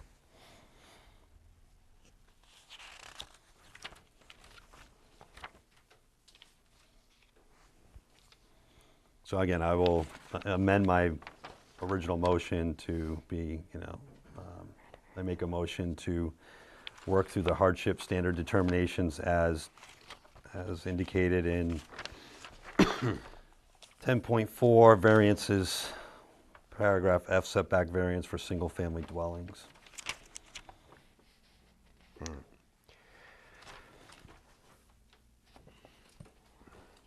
which means that under the hardship questions, would have to has to satisfy all of them. Failing any of them allows for the variance to not be granted.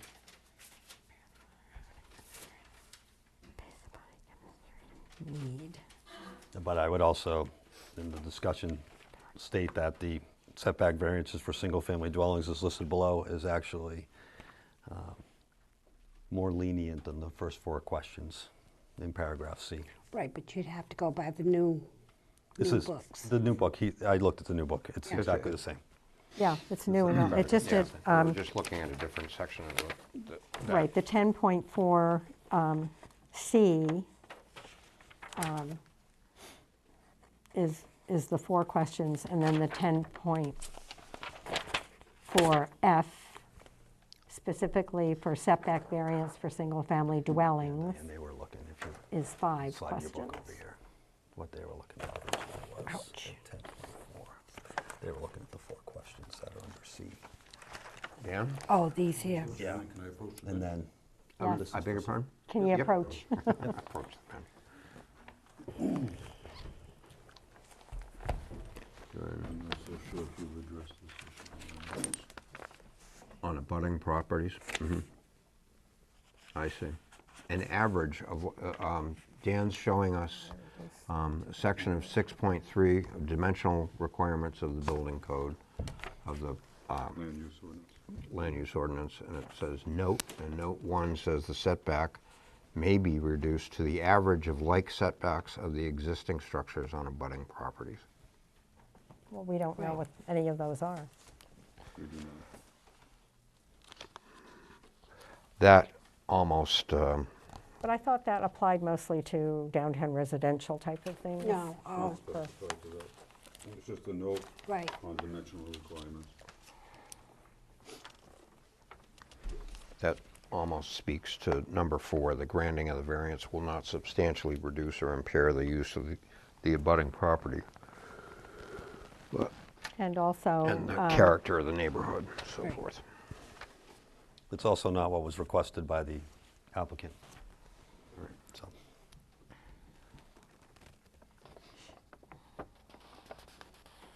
if you'd like to provide, if the applicant would like to provide some information that lets us know what the average is, we can certainly enter that into the information. But again, the butter or the applicant, appellant in this case, asked for a 8.75 foot front setback based on violation of, Reduction setback. reduction setback based on the fact that he in fact reduced the or made his lot more non-conforming than it originally was when he replaced the property.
I do have, there are a couple,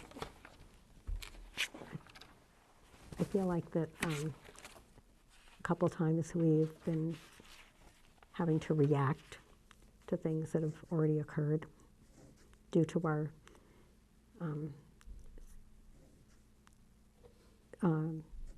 turnover of people. And now that we have a permanent code enforcement officer, I think that,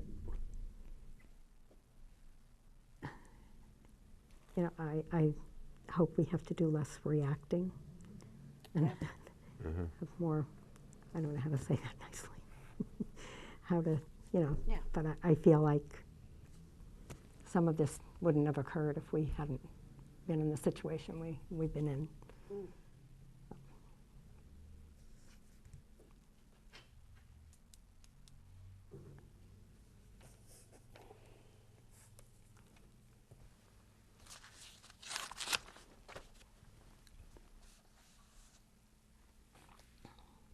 And I do feel that the code enforcement officer, today's code enforcement officer, is saying that the distance from Callahan Lane should be sufficient.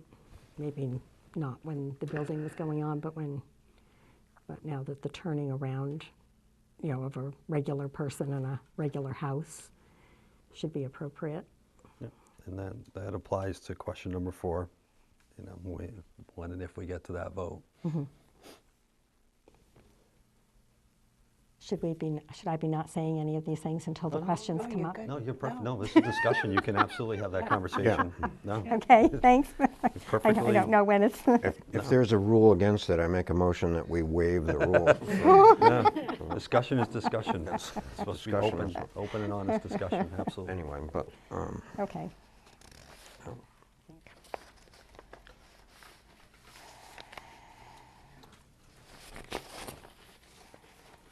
Mr. Chairman, if I may. yes, Stan. My responsibility in the community is to represent administrative rules, regulations, state laws, building codes, zoning ordinance. And I represent the community as well as I represent the applicants that come before you. So if I might offer a suggestion that the applicant table this issue and have an opportunity to measure those setbacks that are on abutting properties, and then return with that information that may be significant in your decision. as to note number 1 on the dimensional requirements. Well, I would welcome your estimate, just for reference, because I don't know, I don't speak for everyone here, but I don't know if we want to come back to this again. And I appreciate the suggestion, it's a good idea. I think that also we might entertain the possibility of, even though it's private property, of going there for a site visit. But I don't know what this situation looks like myself. We haven't got the added luxury of photographic evidence. We've heard testimony. Anybody care to make an estimate as to what the setbacks from the lane are? Well, I think, Reasonable estimates within, plus or minus 10%? I think Mr. Engels was, if I may, the frontage on your property was 204 feet, and the houses, you say, were in the middle of the lot? The frontage, if we use the frontage on the right-of-way, is the full 300-foot frontage. You saw what I'm saying? Because that frontage is on the right-of-way. But from the right-of-way to their front door is how far? 100 feet? That 80. couldn't be 100. It was so, Because the lot's only 146, so Gotcha. maybe 75, Okay. maybe, I don't know. right. So that would be an abutting Is it an property. equal distance from Diamond Hill Road? Is it an equal distance from the line of Diamond Hill Road to that front door? I mean, I'm talking sight lines. Going to the test, our conditional test for the character of the neighborhood, for example. I'm not entirely sure. That driveway is probably 50, how long would you say the driveway is, 55 feet, if I had to guess?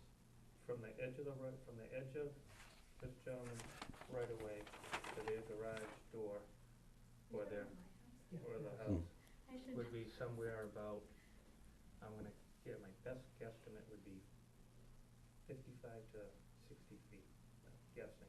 50 to 60, could be as close as 50, but no Okay. more. Is that an abutting property you're talking about? The only other The only other property on one's across the Callahan Lane. street. Yeah, the Okay. only Well, no, other then. property. And then the one There's an across abutter the next street? door.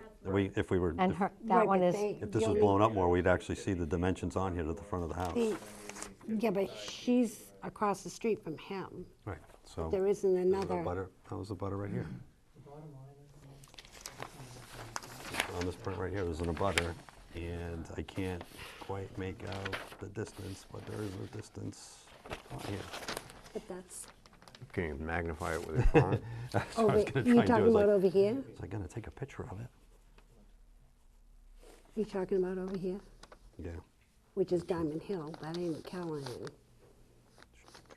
The power. It might not, the typeface might not come out that way, but.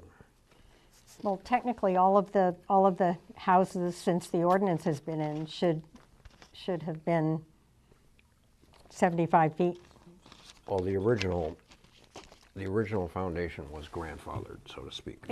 Really, I understand that, but if you're looking at abutters, Correct. They were non-conforming at some point. I mean, I don't know when about they're- that. How old's your home? right, but does a bunch of non-conforming lots allow you 14 to years old. Her keep home would not. non-conforming? Do you know if you have any, you wouldn't know necessarily if you have any variances on your home. If her home's 14 years old, unless they were granted a variance, their home should be in conformance. It's not in conformance, Um, it was a settlement made with the town Okay? with respect to the lots, including theirs and mine. Well, then So that was they- done as they're a non-conforming. subdivision. That lot is non-conforming as well. Okay. The placement of Okay. the house, whatever, I don't know if that. Okay, well, Dan Vincent has made a suggestion that we use that in our information. So it sounds like we've got an estimate of 75 feet and an estimate of 65 feet. No? Am I, I agree with you, that from the distance of the right-of-way to the front door of the house. okay. We have Although two other it's not- structures. Well, I think this property runs down to Diamond Hill Road, so it would also be inclusive of those abutters that are across the street from there, or to the, as we're looking at Callahan, to the left of, could be another abutter to that property. So, and the only way we can determine that is if we go to the site and take those dimensionals from the roadside or property line to the front door of the other houses or garage. Okay.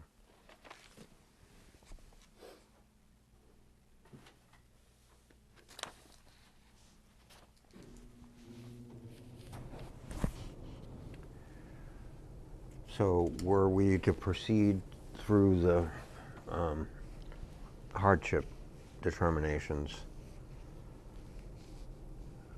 we could still grant a conditional variance. We could grant a variance with conditions on it such that it could not satisfy the ordinance, but to the point of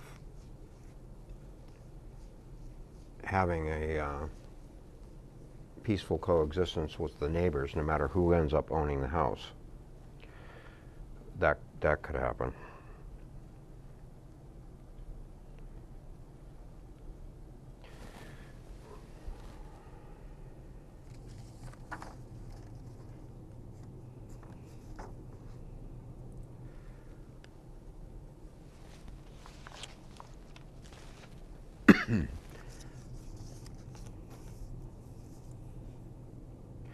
Well, I would like to second Russ's motion that we move to the hardship I second it. determinations question. I second We it. got 2 seconds. All right. So under, Where are they? so we're, gotta find the original page. And are we using the 4 or the 5? Did I miss that? Russ said the 5, right? Should be 4? this one. That's the one that's in there.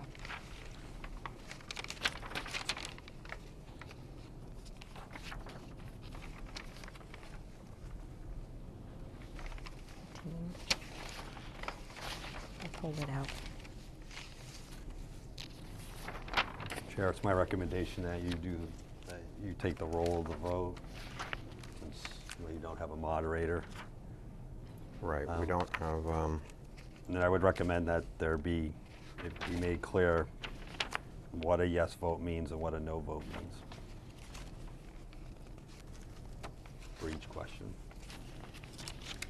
trying to get back and find 3.2, because the original application doesn't quite state what the variance is, nature of the variance for 8.75 foot setback. Trying to get back to 3.2.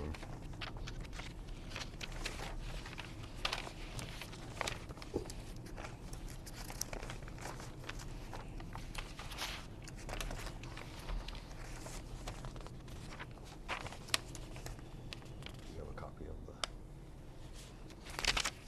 Anyway.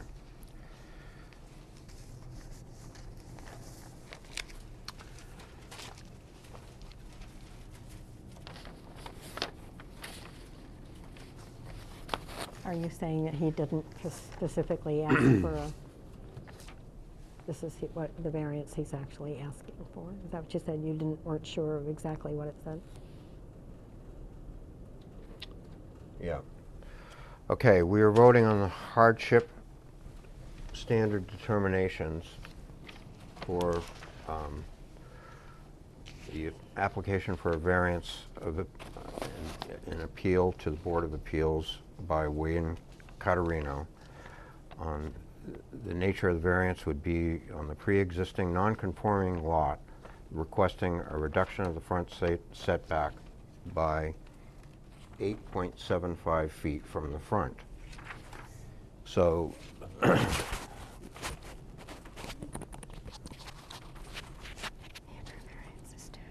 we will be using the standard hardship determinations test on this application from 10.4 of the 2018 land use ordinance. 10.5, I think it is, isn't it? Or not, 10.4? Okay. 10.4, Section 10.4. F, setback variance for F, okay. single-family dwellings. We're speaking to the front setback in this case. The front setback from Callahan Lane. So the first one is that will be vote. I call a roll call vote for the first one. Is the need for a variance is due to the unique circumstances of the property and not to the general conditions in the neighborhood.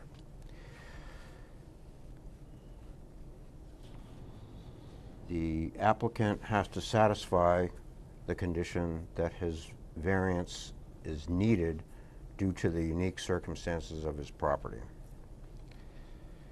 If he does not, if it is not because of the uniqueness of the property, then that fails the test. So a no vote would be encouraging the failure of the appeal. A yes vote would allow that the unique circumstances of the property or what is the primary reason behind the need for a variance from the front setback. So all those voting for, everybody should vote now on number 1. The need for a variance is due to the unique circumstances. Mr. Chair, I vote yes on that. It's due to the unique circumstances of the property. I vote yes on number 1. I vote yes. I vote yes. Okay, number 1 is in the affirmative. And number 2, the granting of a variance will not alter the essential character of the locality. The appellant's condition of the property is that by shortening the front setback from Callahan Lane, it will not alter the character of the locality. Mr. Chair, I vote no on that it does not alter the essential character of the locality. I vote no, it does not alter the character of the neighborhood. And I vote no. I vote no also. So that's 4 noes. Number 3, the hardship is not the result of action taken by the applicant or a prior owner. A yes vote means that the applicant did not cause his own hardship or engage in activity that enabled a furtherance of the nonconformance. A no vote means that it was entirely the character of the lot itself, and not because he engaged in a pre-existing nonconformance. I'm sorry, I'm confused about that. I think you. Oh, I think you doubled up on yourself. I made the no part wrong. I said the no part wrong. You do it again? The hardship is not the result of an action taken by the applicant or a prior owner. A yes vote means that the non-conforming lot will not be more non-conforming. A no vote means, well, this is going to end up being a double negative anyway, because the hardship is not the result of action. I agree with the way you said it first time. A yes vote means that the applicant did not that it was not the result of an action taken by the applicant. Right. To your point, because the word not is in there. A no vote means that it was a result of the action taken by the applicant. Yeah, a no vote means that the appellant has deliberately conferred further nonconformance on an already nonconforming lot in this case. Right. A yes vote would uphold an appeal. A yes vote would uphold a variance. A no vote would fail the standard. Right, I agree with that. Okay. I I vote that the hardship is not the result of the action taken by the applicant. I vote that. And so is that a yes? Yes, Yes. I vote vote. yes. Mr. Chair, I vote no, that the result is the result of action taken by the applicant. I vote yes. We have 3 Aye. yeses, 2 yeses. 3. And I vote yes. We have 3 yeses on that and 1 no. So that, Normally, James would record these, am I right? I know. Okay. Who's- Do we have anyone recording? I got it Oh, recorded. Diane, you're the secretary, right? So you, okay, Russ sorry. is- Russ I said have- he's I have backup recording it, for you. right? Okay. I'm writing it down too because I don't know. The granting, number 4, the granting of the variance will not substantially reduce or impair the use of the abutting property. A yes vote would uphold the appellant's appeal for a variance. A no vote would cause it to fail. I guess it depends on what you mean by substantially. What's the real language? Substantially reduce or Will not impair the substantially use. reduce or repair. That is the real language. Okay, this is 4 out of 5. We are going to vote on the 5th one. As far as I can, yeah. I vote yes, the granting of a variance would not substantially reduce or impair the use of the abutting property. I vote yes as well, Chairman. I vote yes. I vote yes. Okay, that's 4 yeses. And we still have an opportunity after these tests to impose conditions, Correct. in my opinion. Yep. Number 5, the granting of the variance is based on demonstrated need, not convenience, and no other feasible alternative is available.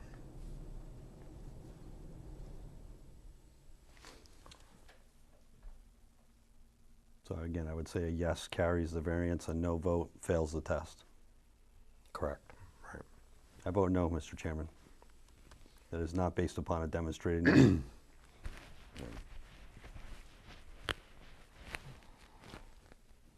I vote no.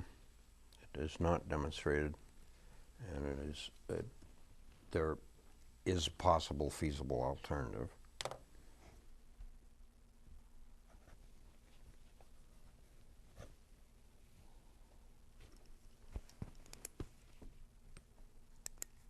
I vote no on that one.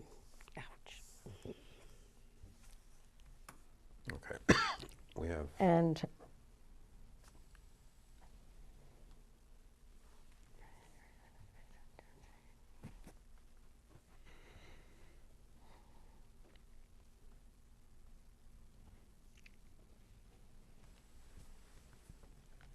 I'm voting yes. no. Yes. Yes? Okay. We have 3 noes and 1 yes on number 5.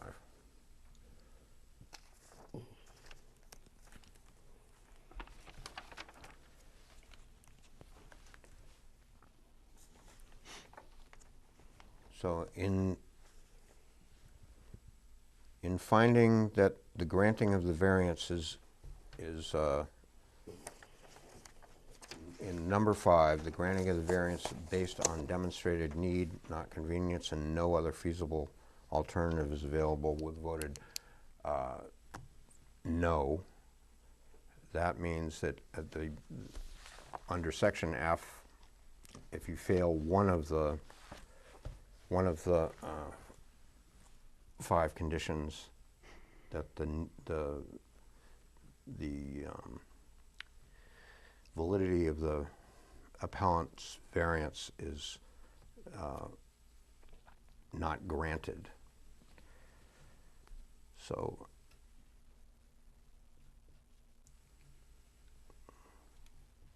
we have voted that we're not going to grant the appeal, and Does anyone want to place any further statements into the record at this point? No, I'm all set, Mr. Chair. Are there any motions to adjourn? I make a motion to adjourn. I second it. And again, you're all welcome to submit any testimony you wish. If you want to submit testimony in writing, you may. And thank you for coming. I make it, we need a second to went- yeah. adjourn? I We need second to it. vote. We need to vote to adjourn, correct? I Yeah, adjourn. so-